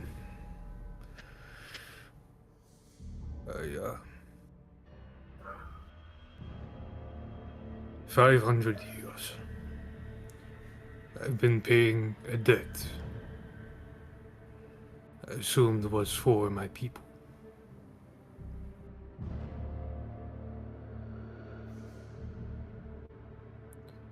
That is wrong. What have I been doing for all this time? What is the purpose of my existence anymore? Only to be tortured for another century? And when you ask that question out loud, what was the purpose of my existence, you get a single phrase. Maybe the last time the Ashen Stag speaks into your mind and it says something. You are a slave.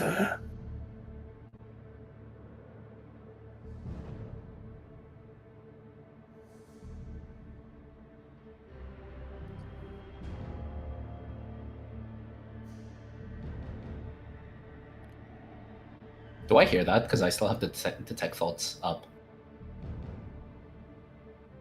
I think this one's in a part of his mind reserved for the stag.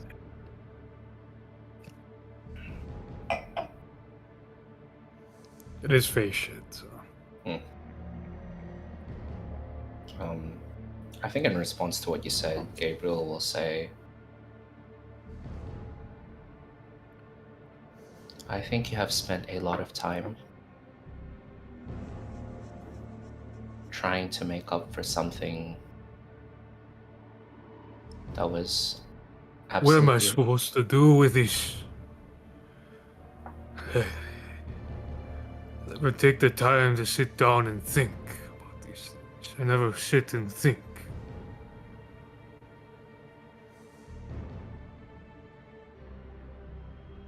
If it's any consolation, Babado, I'm not one of your victims, though we have been at each other's throats before. But I see the man that you were in those visions, and I see who you are now. But I forgive you. Any wrongdoings we may have done to each other, I can let that go. Because I think you have spent a very long time trying to make up for things. And I think it chains you to a life of servitude, to a debt that you never really ever believe you'll pay off. But guilt is not a constructive emotion. The Babado that I see today is one that I see will fight for the plight of an elemental, for those spirits that the physical world has forgotten. I believe in that, Babado. And I think if you continue to chain yourself to this endless debt, you'll be stuck here forever. And one day, perhaps I'd like you to be free.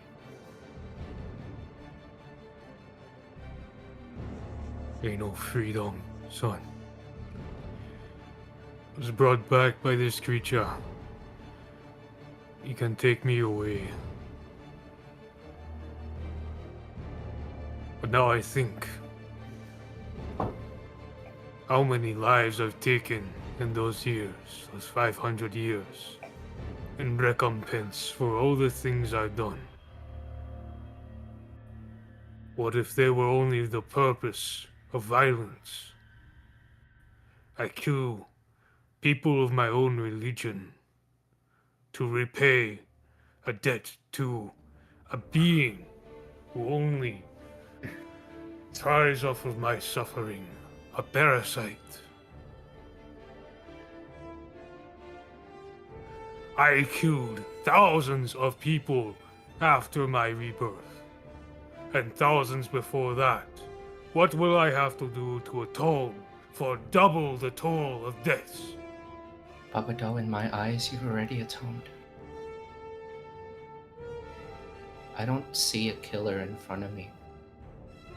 I see someone trying to do the right thing, given what they had. How am I supposed to do the right thing when every choice I'm offered is hidden behind violence and depravity and deception? There is no truth in the world I live in. It's all mirrors and knives.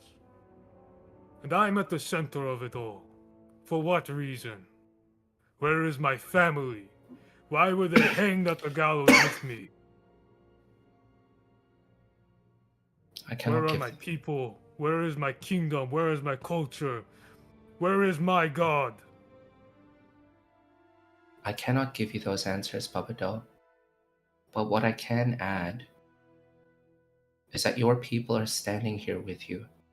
It may not be the same as it was before, but there's me, there's Velki, Francis, Madeline, Vel. These are all tangible things, although small, you can hold to as real things that exist outside of that. Right?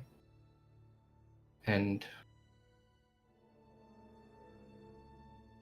when you've been dealt impossible hands, although perhaps it is a naive answer, my answer is break those bonds. I don't know how, but we'll get there one day. Look at each of us, each of what we've accomplished. We haven't been stopped once. If there's nothing that you can believe in about yourself, trust in us. We're all carrying each other here.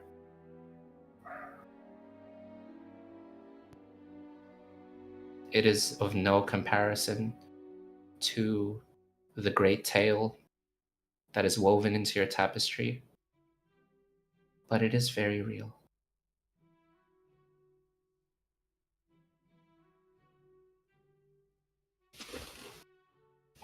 I think Babado, the sort of flares in his eyes cool down a little bit. And you guys notice that in like a 5-foot radius around him, the entire thing is scorched as he was yelling. Like in terms of the whole party, raw firepower, Babado is a force of nature, and it was just getting released with the anger.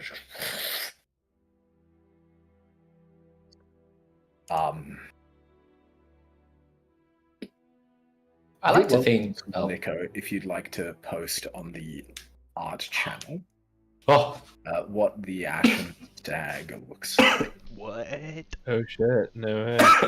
It is one of the coolest pieces of art that Nico has done, and he has been seen this session. Hey. All right, here we go. Oh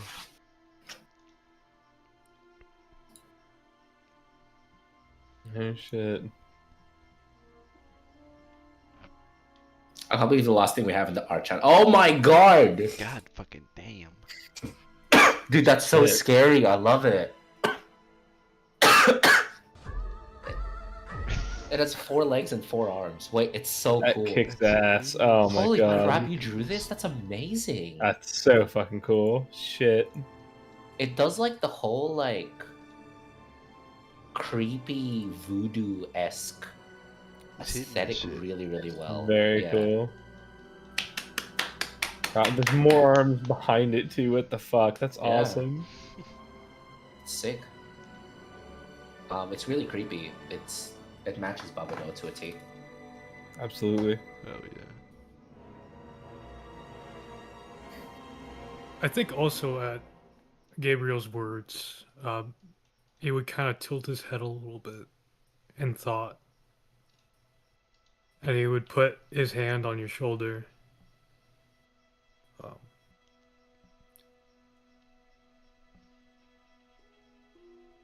I forgive you too, Gabriel. Maybe you're right. These are my people, yeah. I cannot make a pact with you, now knowing the Ashen Stag's position in your life, but I will help you. I wish one day you would be free of the stag, and you can live a life free from atonement, guilt, and a path that you can choose freely. Maybe you're right. Maybe you're right. Add that to the list of enemies, the Ashen Stag. Francis and Velky. There is kind of a look, I think that you two share between you. It's kind of like, yeah, we got fucked up. Fucked up on this one.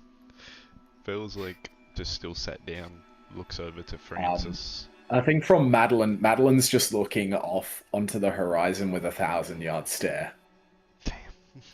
Is probably what she's doing if I know any context based on the vision she had, which we'll get to at the start of next session. She's gonna stay that way because Richard's not here. You okay, Madeline? Yeah, it's literally like it's like a fucking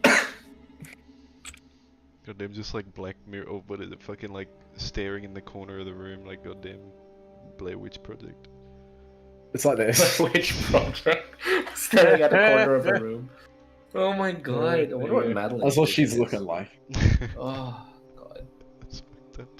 It's definitely a Sylvanas thing. I feel like. I don't know. I feel like it's like Sylvanas murdering the entire world or something. if we want a little out of context, because let's be honest, Richie's not watching the fucking stream. She gets to see the lives of the families of the soldiers she murdered. That's huge. In cold blood. Oh my god! Anyways, That's so traumatic. that's what Richie has to look at. That's actually so Alright. traumatic. Far out. I don't know. Francis is gonna kind of, after listening to Babado's whole speech, his whole rant, which it completely, he's gonna kind of crack a little bit.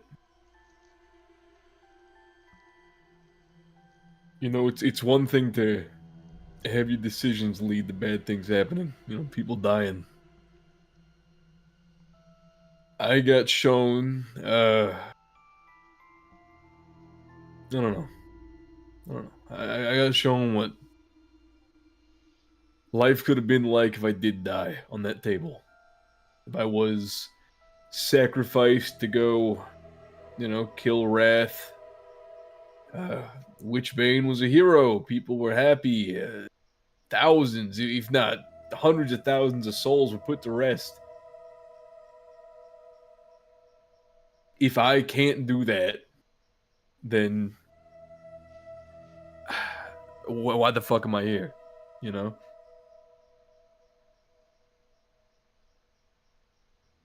see Gabriel stiffen up. And his eyebrows crease. Okay, hang on. I'm gonna get into my RP plus for this.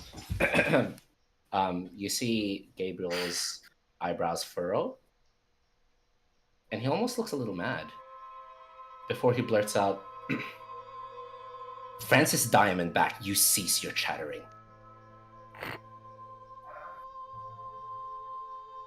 Look at what we have accomplished together. Don't you dare say a word that this world would be better off without you in it. Because look what we're doing right now. We're saving a continent that isn't even our own. We have gained the favor of a god who has approved us of helping end this cycle of violence and imbalance. And if you think that it would have been better off, that Wrath would have been killed if you had died, then so help me, I will go and fight Wrath myself.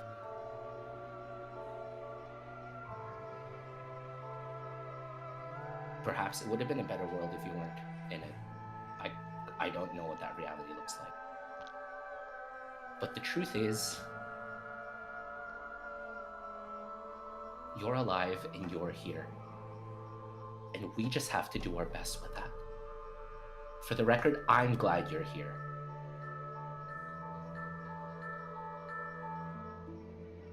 No more of these thoughts. I will not have it. Perhaps I could tell you something else, yeah. Yeah. Being a Myoja, worshipping that thorn of it. Sacrifice is unjust. It ain't right. In the world where you would have been sacrificed, with no one coming to stop it, with no preventing of that miscarriage, ain't the right world to live in. We gotta believe in justice, that this world is right. Forget the other realities. Open your eyes and see the one in front of you. Ain't no going back, Sha. And that's alright. Best you can do is make up for it, whatever way you can. I believe you can make a difference, whether it be equal to the amount of lives that would have suffered or not. I believe that your presence in this world cannot weigh your debt.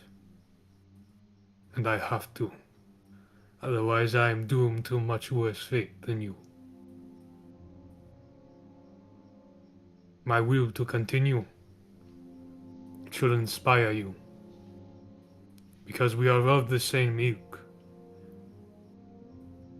Because we have the same past. Perhaps people died simply because of our existence, whether we were aware of it or not. But we have an opportunity. Years of time ahead of us to make other things in the world correct. And that starts with Sylvanas.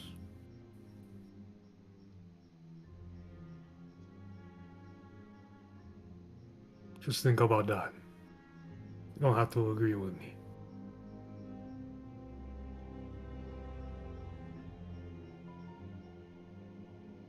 I appreciate the words of encouragement. I really do.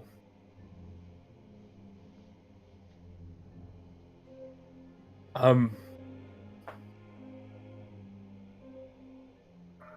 glad to be here with you guys. I don't know. I just want to make sure that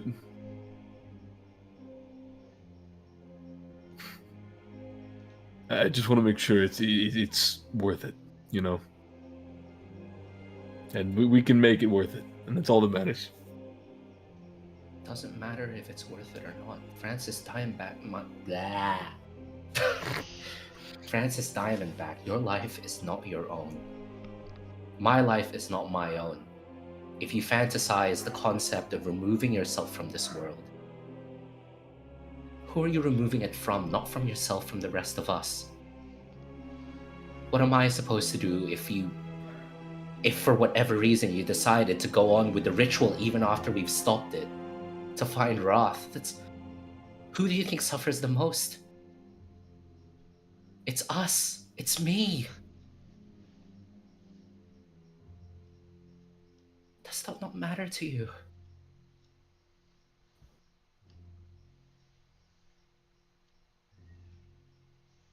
Francis's face softens for a minute. Of course it matters. Of course you matter to me. All of you do, but I'm sorry. Banish these thoughts. You've had this before we stopped the high oppressor. You said you could do it alone. And that if you die, then at least you die trying. That still exists within you. Let it go. Let's choose life.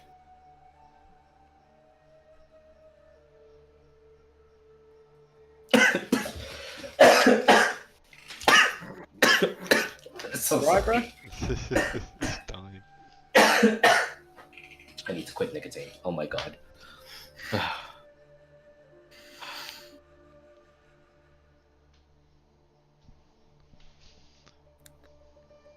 Sorry about that. Lots of smoke around here. You're okay. It's lighting up. I need to get used to it. I think Bear would pop her head up too and say, Go on, Bill. you still owe me an assist. I helped kill your dad.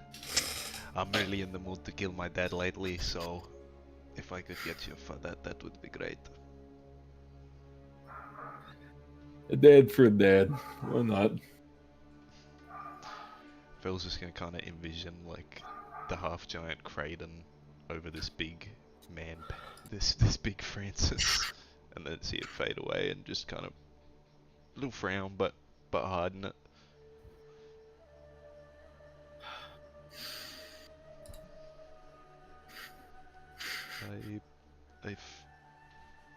I might be speaking out of my ass a little bit, but we shouldn't regret our past. We should plan our future. And you know, it's really, I'm really sad right now, but I also feel like very comforted knowing everyone else is sad, like a couple meters away from me.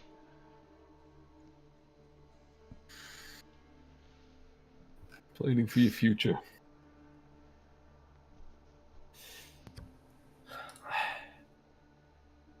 Guys, I love our group.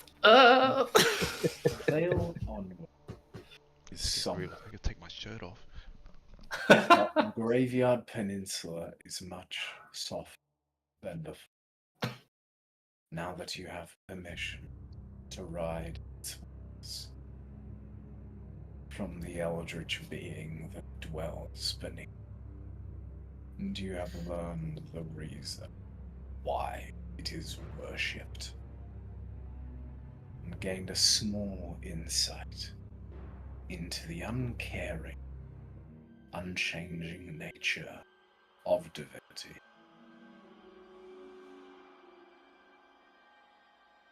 And it is the next morning that, in comparison to the somber moon from yesterday, you are met with a very strange scene.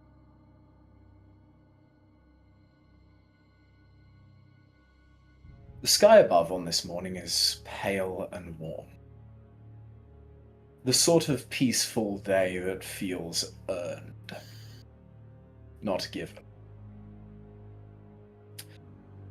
That's when you notice, as you each awake for the morning, that there is a woman sunbathing on the hull of your ship. On the deck. She lounges on her back, one leg crossed over the other, wearing a white wrap tied carelessly at the hip. a shimmering turquoise sea silk top, and a pair of bronze-rimmed sunglasses that gleam like polished shells. Her skin is luminous ocean blue, and her hair pours around her like liquid silver. And she is without a doubt the most beautiful person any of you have ever laid your eyes upon. She lifts her sunglasses when she first hears footsteps.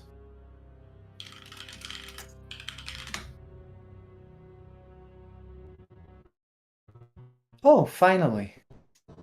Mortal's awake. Good. I was 2 minutes away from discovering what boredom actually feels like. And I did not enjoy the preview. She stretches sort of languidly, and then sits up in a fluid motion far more elegant than any mortal has a right to be. And her eyes sweep the group. My fair lady, may I ask if you are Riona herself? Survey. Huh? She's kind of surveying each of Okay. you. I was gonna whisper to Francis, like, why is that a baddie on that boat? What Out you of- cut out? Out of all of you, only one bothers to worship any of my siblings. And it's Keshi? Ugh. Irrespective of whichever of your siblings that I do worship, it is truly an honor to be graced by your presence, Fariona.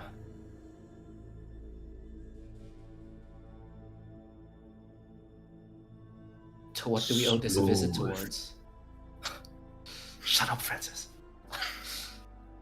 She's kind of ignoring a little bit what you're saying. Not yet having confirmed her identity. Keshi this, Keshi that. Oh, look at me. I'm the sun and the moon and all of the dramatic sky bits. You'd think someone with that many domains would be more interesting. He isn't. Tell him I said that. No, don't. Actually, do. I haven't decided. And she kind of walks over and adjusts her sunglasses and continues talking immediately, not giving you much room to kind of interject. And she actually approaches Francis first. And now she stands probably about 5.5 feet tall. This woman. By the way, what was that beast thing you tangled with? The one with the weird tentacle thingies. The Thara, the Thera, whatever her name is. And she shrugs. I've never heard of her. Not a god by my standards. Obviously. No offense. Well, some offense. Up north, we call that thing some kind of regional spirit with false aspirations. Very impressive trial, still very theatrical. I approve. And that's when you get like a finger poked right on your shoulder piece, Francis. Fred's gonna like shade tip down, yeah. Now you're one of the reasons I came down here. Do you have any idea how loudly Grendel prays for your survival? Every single night. Rayona, keep my idiot boy alive. Rayona, guide his feet. Rayona, don't let him get eaten again. It's adorable and distracting. So of course I investigate. You're shorter than I thought. She waves a hand. Also, Church of Keshi, Church of Drakesh, is doing something very funky. I sense their nonsense all the way from the north. I thought, ooh, mystery. So naturally I had to come and watch the disaster unfold. And after Lemu Beach kind of extends her hands, surveys each of you. You killed one of Thorn's greatest champions. Delightful. I despise him. Anything that upsets him improves my entire month.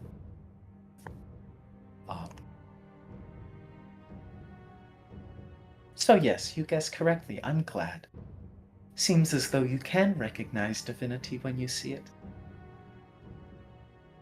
And in your mind, your head's spinning. I thought the Northern Gods couldn't cross the veil. What is going on? Why is she here? Who is this woman claiming to be one of the 5 biggest gods in the realm, and why is she spattering on like an idiot?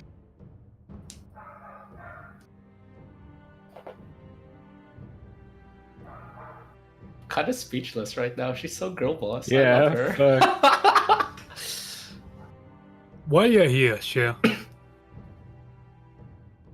I was waiting for someone to ask that. And she kind of stands and goes, Well, do you remember that whole veil collapse thing? You know, when you were going through. Yeah. That fancy bell on the ship? It didn't hold anything open. It couldn't hold open a cupboard door. That was me. But I'll let them believe it. They love their credit. They love their relics. Sorry, to clarify, you have been opening the veil? No. I just held it open when it collapsed. Oh, when it collapsed. Okay. I don't want Okay. this form I spent so long making to be cast aside into the astral planes where I then have to go up there and beg Nebulous to get it back for me. That would be a whole adventure. If you can hold open a veil, why haven't you done it before? I can hold it open. I can't open it myself. You mortals already did that part for me. We can't cross it. That's why. This isn't me. This is my avatar. A little piece of me carved off, sculpted into a mortal vessel, and rammed through the veil like a wine bottle into a too small satchel. I suppose then my question is, why you talking to us? Because you seem to be the only ones down here doing things that are interesting. Oh, you got that right.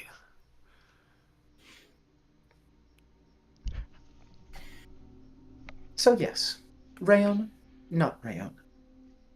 Mortal, God, somewhere in between. I'm just one of you now. What you mean one of us? Are you sticking I'm around? I'm immortal. Yes. Oh. All right. I've been watching you. Now I will bestow upon you my greatest presents. Mortals fear me and be honored. and it's very hard to take this person intimidating because your divine sense, Francis, one thing is you are getting about the same amount of divine power coming off of this this being as someone like Gabriel. Whether it's being hidden or that is the genuine power that a god has managed to cram through the veil, you are unsure. But she seems to be in a very happy mood around you guys, because you guys have done a lot of things in this campaign to please this god.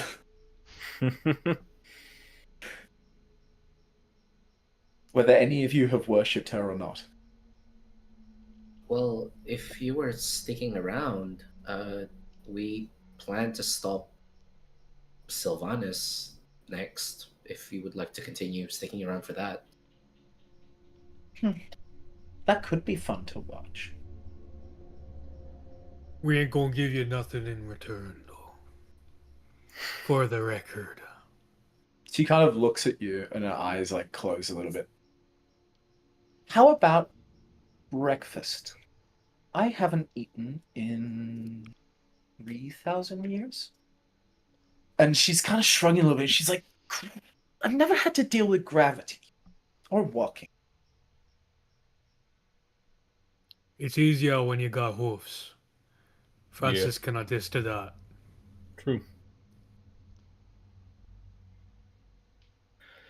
Breakfast. All right. And she's like, don't you want to ask me questions? Sorry, I wasn't expecting to meet you today. I can explain to you how this works.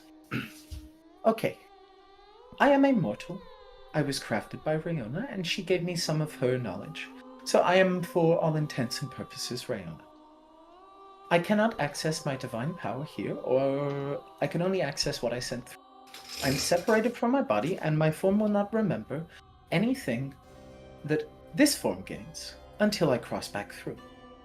I am, for all intents and purposes, same as you here. And it is the first time I have walked around as a mortal. And it is really interesting, and all of you get hungry and tired so fast. Quite. And gravity is weird, and walking is weird, and emotions are weird. You telling me? It's what not do we have for very. breakfast, I guess? It's not the weirdest idea I heard of. Yeah, let's Pretty much grab my some breakfast. story. Let's grab breakfast. Okay. Well, the set of rules that we all signed called the All Laws. It means I cannot directly intervene with mortal affairs. Usually when I appear down, I am still in some divine form. Are we gonna be part of that trouble? You gotta bring down some kind of ire of a pantheon of deities who come at ya for meddling in mortal affairs. Are we gonna be part of that? No. They can't see through here. Keep up. Hey, that I'm don't side of the mean veil, no they way. gonna be mad about it. What That's happens only when you if they- come back up? That's only if they find out. They can watch you, we all watch you. Even in your most embarrassing moments. All the time. Hey, But we don't I watch got you. enough people. Are we allowed Any to other ask you questions? for information about anything that you might know of? I reserve the right to not answer, but go ahead. Alright, you've obviously heard of this whole Zenith Empire funky thing that the church has going on. Well, I didn't really know a name, I just knew they were up to something. Okay, well, I could tell you what they were up to if you'd like, just for your own personal knowledge. Give me a quick rundown. Well, they believe there's a divine spark in every single person, and theoretically, if you can harvest every divine spark, then you have the power to rival and fight the gods. And leaving only Keshi as the only one left. Sounds about right. Might have tried that one. So it's theoretically possible. Yeah. Does that not worry you or any of the others of the Pantheon? Bit far-fetched. Do you know where you come from?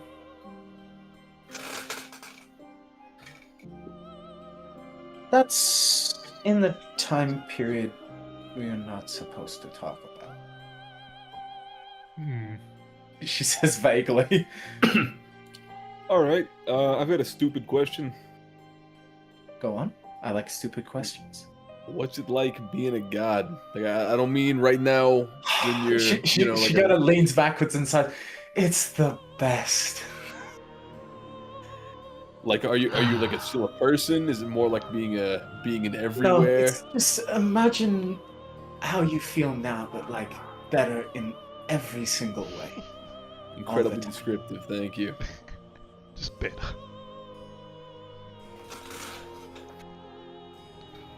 Vel's gonna like tremble Oh up lord. and pardon me, mom, Rayona. Her face, she kind of walks over to you, and her face is like really close, as this being hasn't quite learned what personal space is to mortals yet. Wow. Yes? Sorry, I just... this might be a bit forward. Is there anything specific about me that had you interested, or is it my party?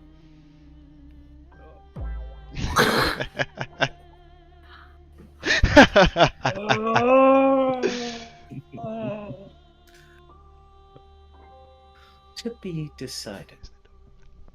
She leans backwards.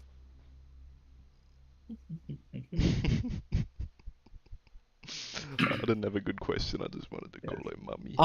And for context, she's giving off the vibes of like, I guess Starfire would be the easiest, like comparison.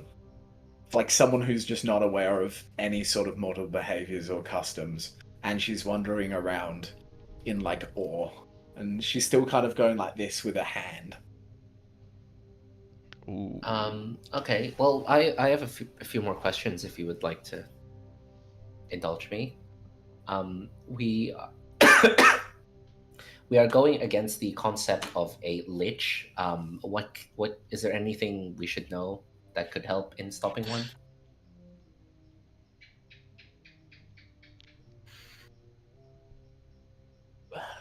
That's a toughie. Do you know where its phylactery is? The place where it houses its soul. Well, it was her necklace, but she broke it, so I don't really know where the soul went after that. Oh, that'd be easy. You just kill him then. Or it, her, they, them. Okay. Which person? Okay. Well, that sums things up pretty nicely. Is there a possibility you could have just made another one? Does he have access to lots of souls to sacrifice? And Please freedom forgive me. to, I do to not know that? the process of creating a phylactery. Say loads of prayers to evil demon people, and I have to be vague about this because I don't actually want to tell you really how to do it. Say lots of prayers to evil demon people. Sacrifice lots of souls of innocent, preferably children, and have the freedom and magical knowledge and power to do so. That's abhorrent. Yes, truly. Liches are abomination. Abomination indeed. Another question is, who made the veil?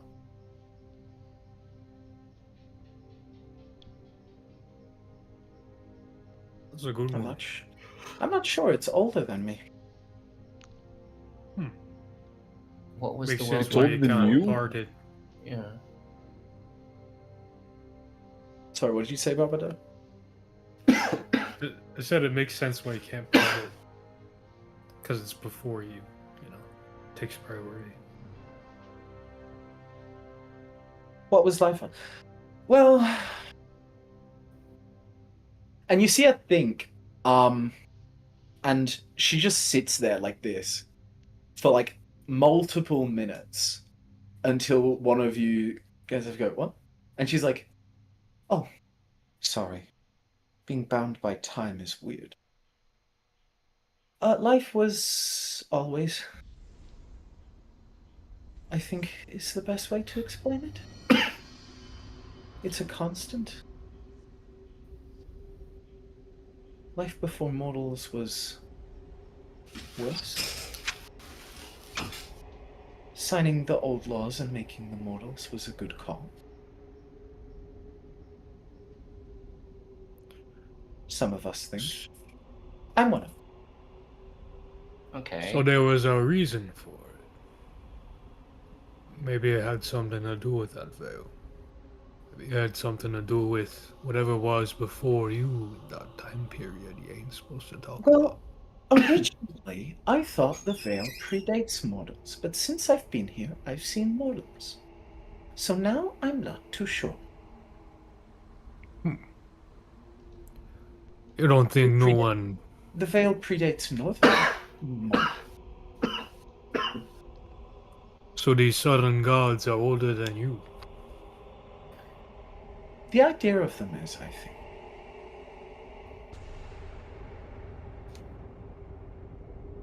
think. But they are certainly not more powerful. And you see her, she has like this smile that's almost like disconcerting. Because it's really wide and she's really beautiful. She's a goddess. And it's like...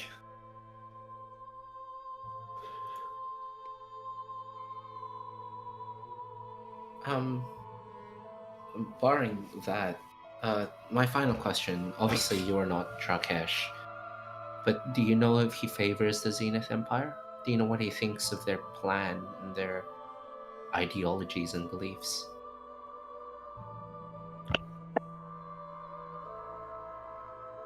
What you've heard of Rayona is that she changes like the tides.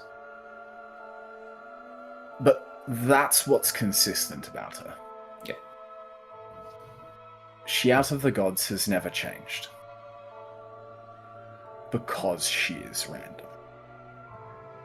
And she approaches you and you see an air of seriousness around her. And she looks at you, Gabriel, and goes, I'm not sure.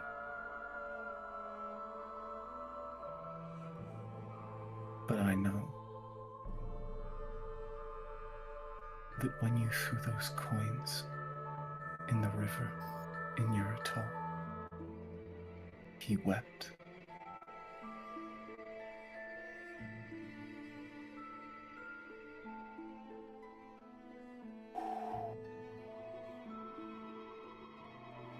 You hurt Keshi's feelings, dude. Fuck.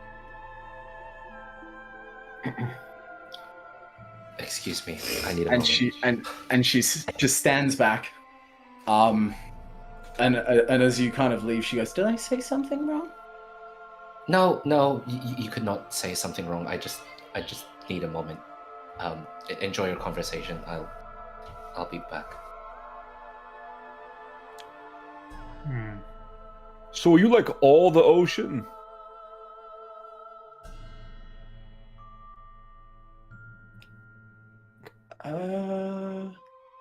Pretty much.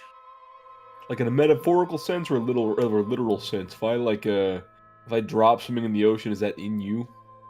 I can choose to be all of the ocean. Can you choose to be the south side of the ocean? No, because there's this thing called the veil that stops me from doing it. So you ain't Oh, yeah. all of the ocean. You're I'm all of of the ocean north that of the matters. ocean. I'm all of the ocean that I Ooh. know about.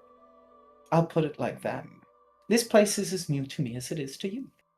As far as I'm aware, I'm the only god to have tried to do this in the past. Because it turns out mortals can open the veil and we can't. So, Funny how that is. unless any of my siblings have decided to, do the same thing as me, and they're not as smart as me, so I don't think they'd do this. Maybe Shudal. Maybe he'd do this.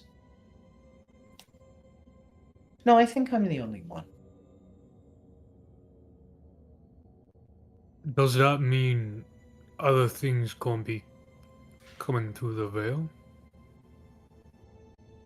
I mean, maybe if you keep on opening it, you're fusing the two halves. Did you know? Wait, the veil could run out and they could just not be one anymore? Well, you give a chance for everything from the north to slip through, not just you. All manner of things could have gone through. Things that you can't see. Concepts, ideas, organizations, people, ways of thought.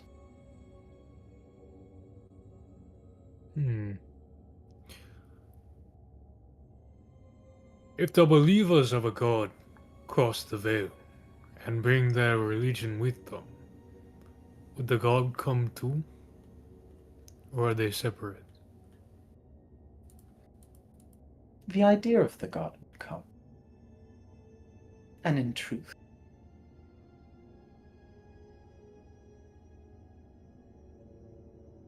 to mortals, I think that's all that matters.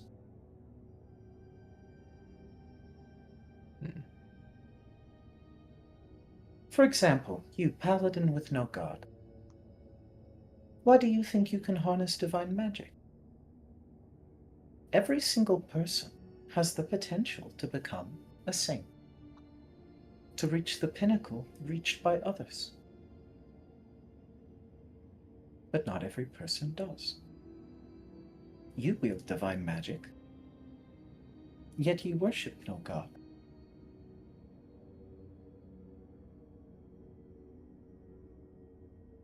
I just figured I was built different.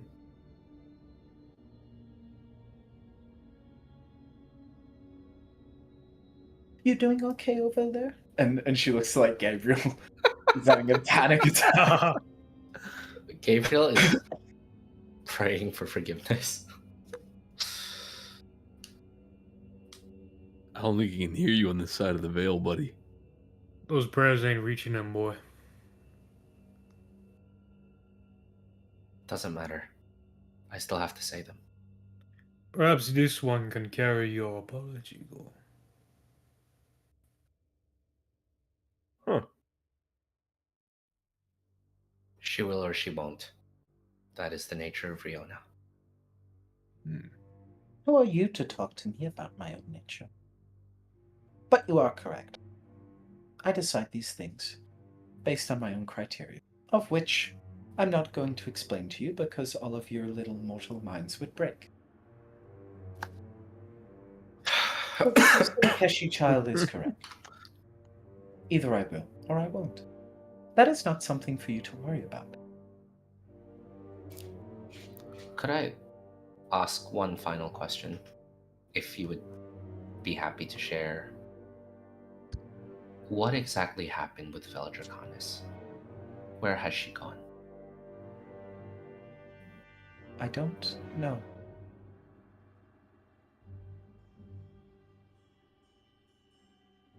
Not my saint, not my problem.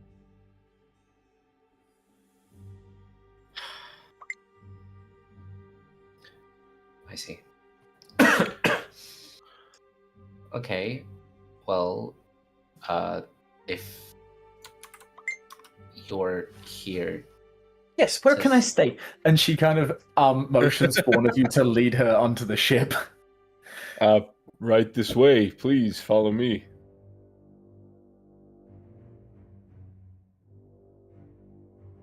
We have a god on our ship. The northern god on our ship in the south. The mortal form of a northern god.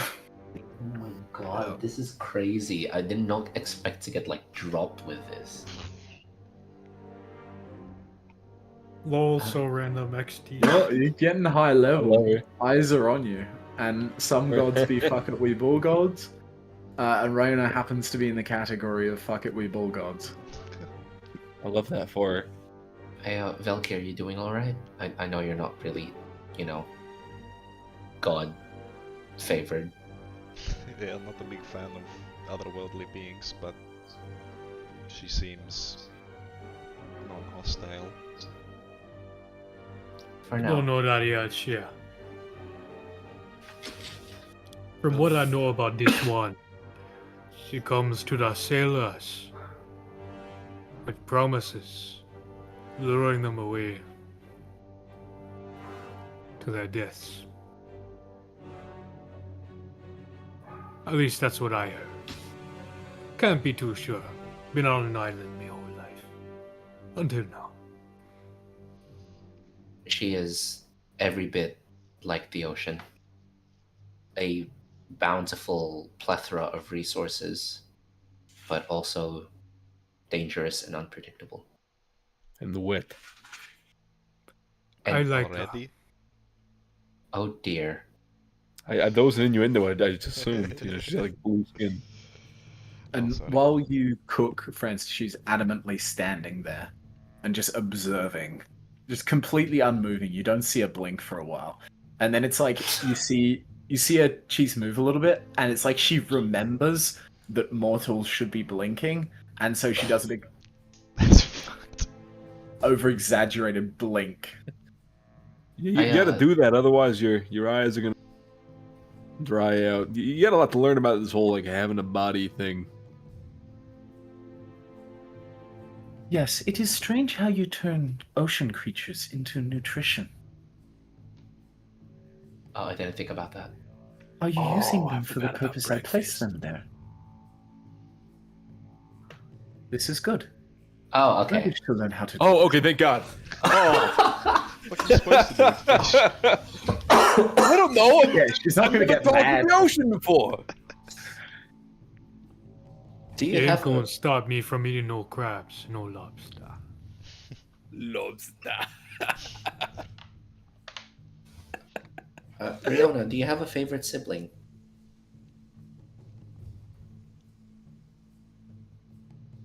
I certainly have a least favorite. Well, we know it's Thawne, but that's Yes, cop-out he seems answer. to be everyone's least favorite. I don't know. I sometimes get on well with. Yeah, you guys talked this out a Shoot little. Miss Riona, goddess of the sea, do I have permission to dive overboard and try and catch something for breakfast? Because I really am pretty fucking hungry. Why are you asking for my permission?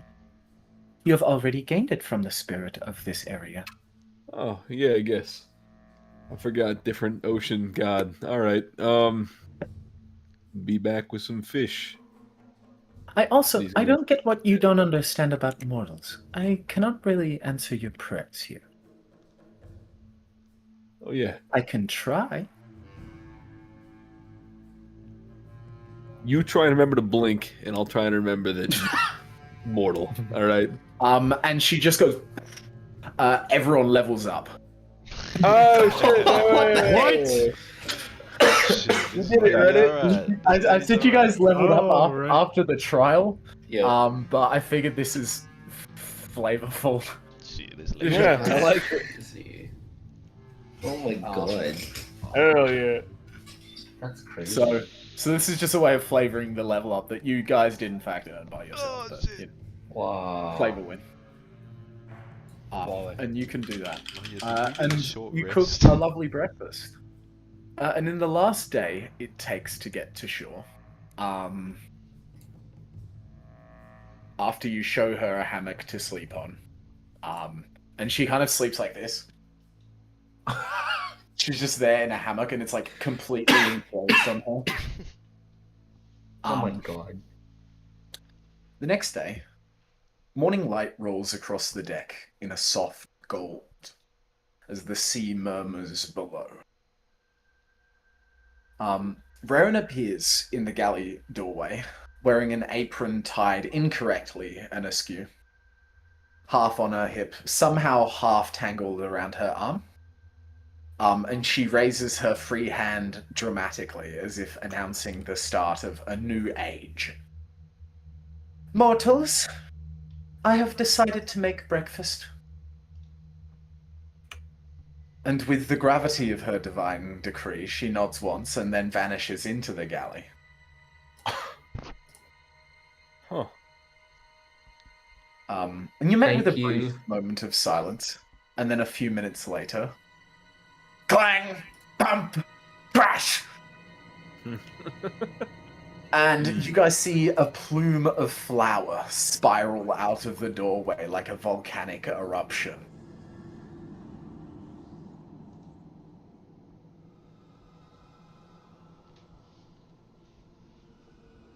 Don't look at me. Flour is flammable. I don't know what to do or say. Do you go into the Go, room? Elba. Of course. Inside, you see she is standing amidst chaos. Covered in flour, holding a raw fish like it is a sacred artifact or possibly a weapon. Flour coats her hair, her face, the walls, and a good portion of the ceiling. A skillet lies flipped on the floor. Eggshells glisten in a puddle that should not exist. Bread dough trembles on the wall, like it's questioning its own existence, sliding down the side. And without turning around, she speaks solemnly. The white dust has betrayed me. And she lifts the fish slightly. This creature was supposed to become nourishment. but it has resisted all attempts to cooperate. And she squints at the stove. And your flame contraption is temperamental and rude. Wiping the flour from her face, succeeding only in smearing it. I attempted stirring. And she looks down and a wooden spoon lies broken in half at her feet. The stirring tool was not strong enough to endure my enthusiasm. She gestures then vaguely at the countertop, where the cookbook is lying upside down with several pages bent. The instructions were unhelpful. There were no warnings about explosive powder or evasive eggs. The dough is continuously sliding down the wall behind her, and she watches it descend and mutters, "It mocks me."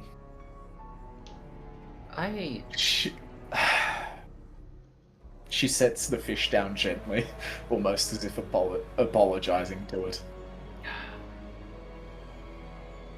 Look, I'm not also the greatest cook. I feel I would come up with maybe similar results, but I mean, if you'd like to learn together, I'm sure Francis could teach us. Here, No. Gabriel. Oh, yep. Mortals, I concede this ritual to you. Your cooking is a greater miracle than I anticipated. And she untangles herself from the apron, tosses it towards the hook, missing entirely, and walks back outwards towards the deck, straight past you, trailing flour like it's some kind of divine miracle. Okay, let's And clear then this settles place down up. in her usual sunbathing spot. Oh my Wait a minute, am I gosh. right? This is She's the kinda lady cute. who controls all the seas.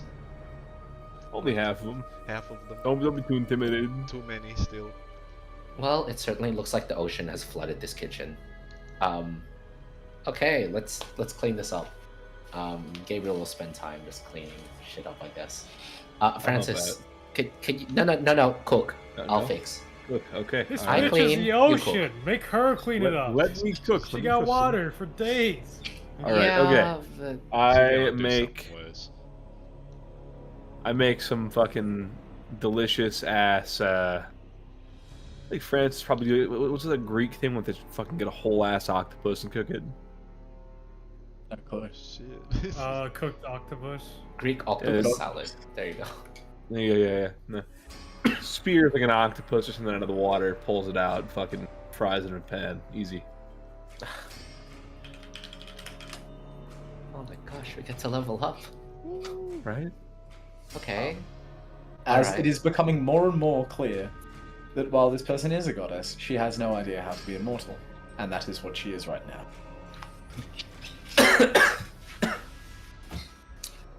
Okay. Post-breakfast. In the afternoon, a length of rigging on the rope near the stern hangs slack, where the rope itself has begun to fray. A small mortal inconvenience. Rayona stops mid-stride the moment she notices it, and her eyes widen in dramatic alarm. And some of you see this unfold. Feel free to butt in when possible. Yeah, She steps towards the rope with exaggerated and reverent care. Oh, little serpent of fibers, you are wounded. Lowering herself into a bit of a squat, she lifts the frayed ends into her hands as though cradling an injured creature. And she begins to glance around, nodding to herself with sudden resolve. Do not fear, I shall mend you. I have observed the mortals completing this ritual many times. In fact, they pray to me when they usually do it. She gathers the two frayed ends of the rope and presses them together with grave concentration. Brow furrowed, lips pursed in heroic determination. Then confidently. I believe the process is as follows. Tie the rope to itself. Very well. What follows is not a knot. Oh, It is not a knot. a chaotic bundle of thread. She loops it, twists it, pulls it through itself at an angle that should be not possible under any known branch of physics. Tugs the ends, trying to tighten it. Unintentionally, you watch her infuse it with a little shimmer of divine force. And you guys that are now observing her doing shit notices the strange little bit of rope begins to bulge, compress, and then stiffens into like a small fist-like mass. There, it's repaired. Look how strong and stable it is, she kind of declares onto all of you, pointing at her bit of rope. And that's when a faint twitch ripples through the knot. And she delights her. She sort of tips her head and she's very delighted. Oh, look at that. It is life. As she kind of looks down and it begins to twitch again. And then once more. Then the entire knot mass that she's made begins to shift, wriggling like something waking from a long slumber. And she goes, ah! Oh, a spirited little one. How marvelous.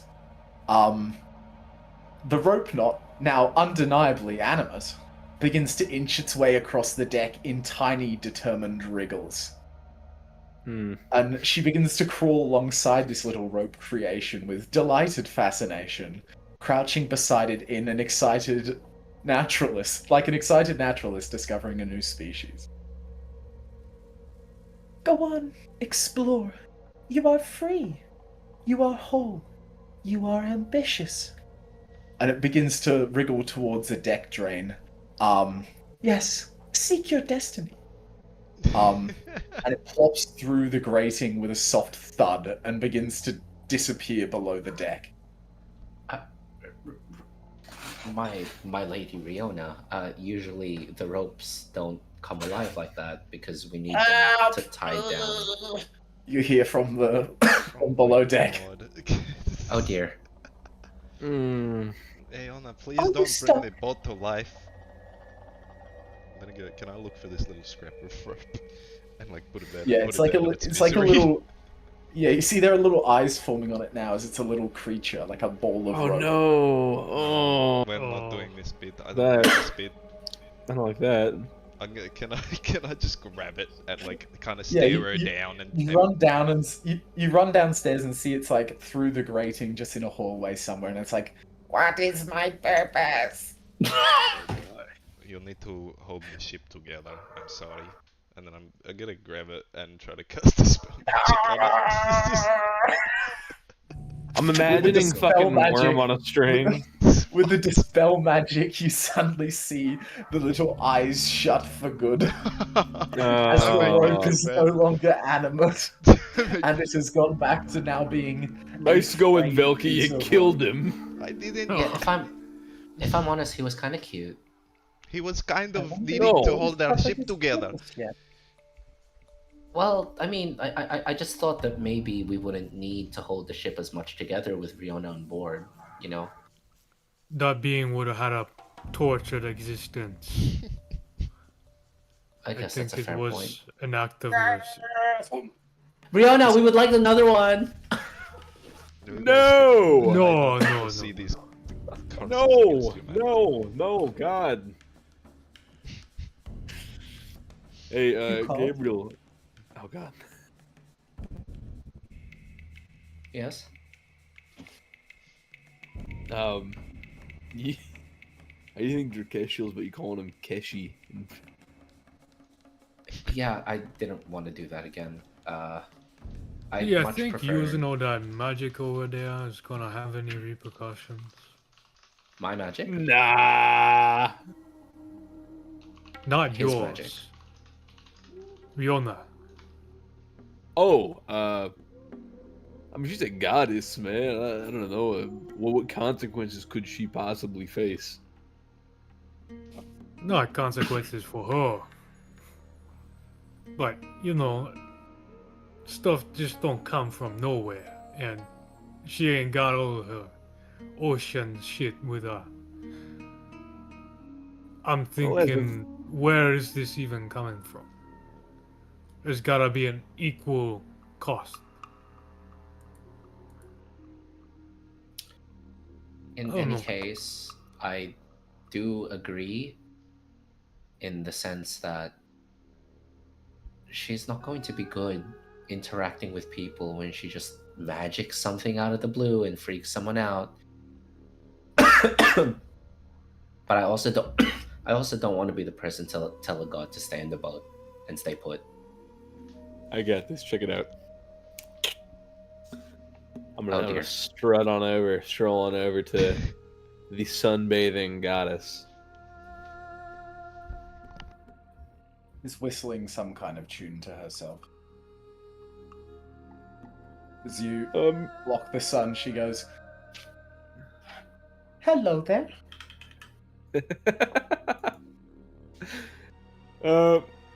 Miss Riona, I got a bit of a request for you, if you don't mind. A mortal requests something from me. Never heard this before. I know. Okay. When we hit landfall, there is some question of, how do you say, blending in. And nothing against you, your oceanicness, but you're still very new to the mortal thing, and we fear that unless you are properly trained, unless you have a little bit You more fear, not experience we. under your belt. Oh, you fucking dick. I am learning very quickly, am I not? You are doing fantastic. I just have to say, for certain more delicate situations, it might be useful to have you wait on the ship for us until you get your, for lack of better terms, sea legs. No. I think I'll continue to follow Alright. you. Oh, all right. Well, good talk. I can be very helpful. I'm sure. There's no doubt in that. What do you hope Nah. to accomplish with all this? I wish to learn what's going on down here, learn more about you, learn more about the mortals, and learn more about the South. These Your are rank? things that I don't know, and I am a god, and I do not like not knowing things. Well, that makes you better than most of them. I am the most powerful of them. she says with full confidence. I don't know about that one. Let's not disagree with her. What is she gonna do? I Actually, no. do not I'm want made to of find fire. out. Don't touch me. I do not wish to find out. Like I said, I follow the old laws. The concord we all signed in the halls of Keshi. When You keep you mentioning when that you shit, are- but I don't know at all what It's- that fucking means. It stops intervention. We are not allowed to directly intervene. We can send agents and make plans and enact them. We cannot directly intervene with the affairs of mortals. The story goes, Babado, that the gods used to fight amongst themselves, and to stop the violence, Drakesh made this accord that instead of fighting one another, a god's power is based. It was more of a joint thing. Okay. She interrupts. Yeah, it was a joint thing agreed upon by everyone that instead of ceaseless violence, a god's power would come from the amount of followers that they had. And so there's this accord where mortals are also the source of power from the gods. Yes, we used to fight each other, and we used to fight each other's creations. So if suddenly we made more creations and then decided to fight with or against the creations, then the creations of mortals would have been completely useless. So like I said, I'm just going to come and watch and have a chat and learn. So you're like a passive observer. Oh, passive? I would say active observer. Active Yes. observer. That's called interfering. It's very Yeah, but interesting it's very interesting to learn and to be immortal for once. And you keep on acting like I'm now this being with lots of divine power. And to put it into perspective, usually when I go onto the mortal plane to rally all of my many worshippers who I love all so much. Imagine you have a wonderful bath and you put your whole arm in it. You are seeing my arm. But right now you are seeing my little pinky toe. All right. Do you understand the metaphor? Yeah, I think so. Because that's all of my power that a mortal body can contain. With, short time frame. Again, time doesn't usually apply to me, so it's weird being restrained by some of the domains of my siblings. Why would Keshi invent sunburn? This seems very counterintuitive. I shall ask him this.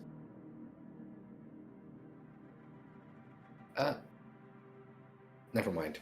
I was gonna ask about Jabril, but you know what? Maybe not.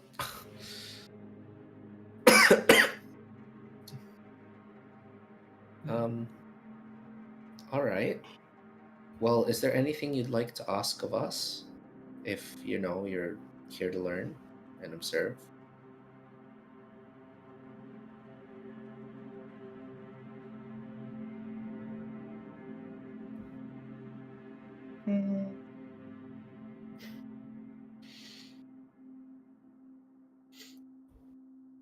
I think she knows all about us, if I'm honest. She looks at you, Velky, and goes, "What was it like dying?" Oh god. Oh god. Not pleasant.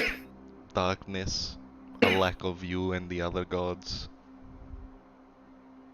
I wanted to ask, sorry, You must have done some very bad things then.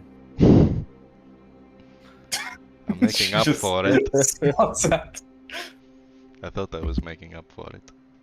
But I'm still going to darkness, I'm still going to nothing, it seems. We working on that one.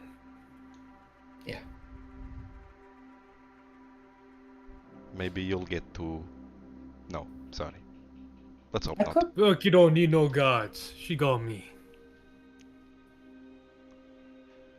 Yeah, but though kinda own my eternal soul, I guess. Like rules is written sort of thing.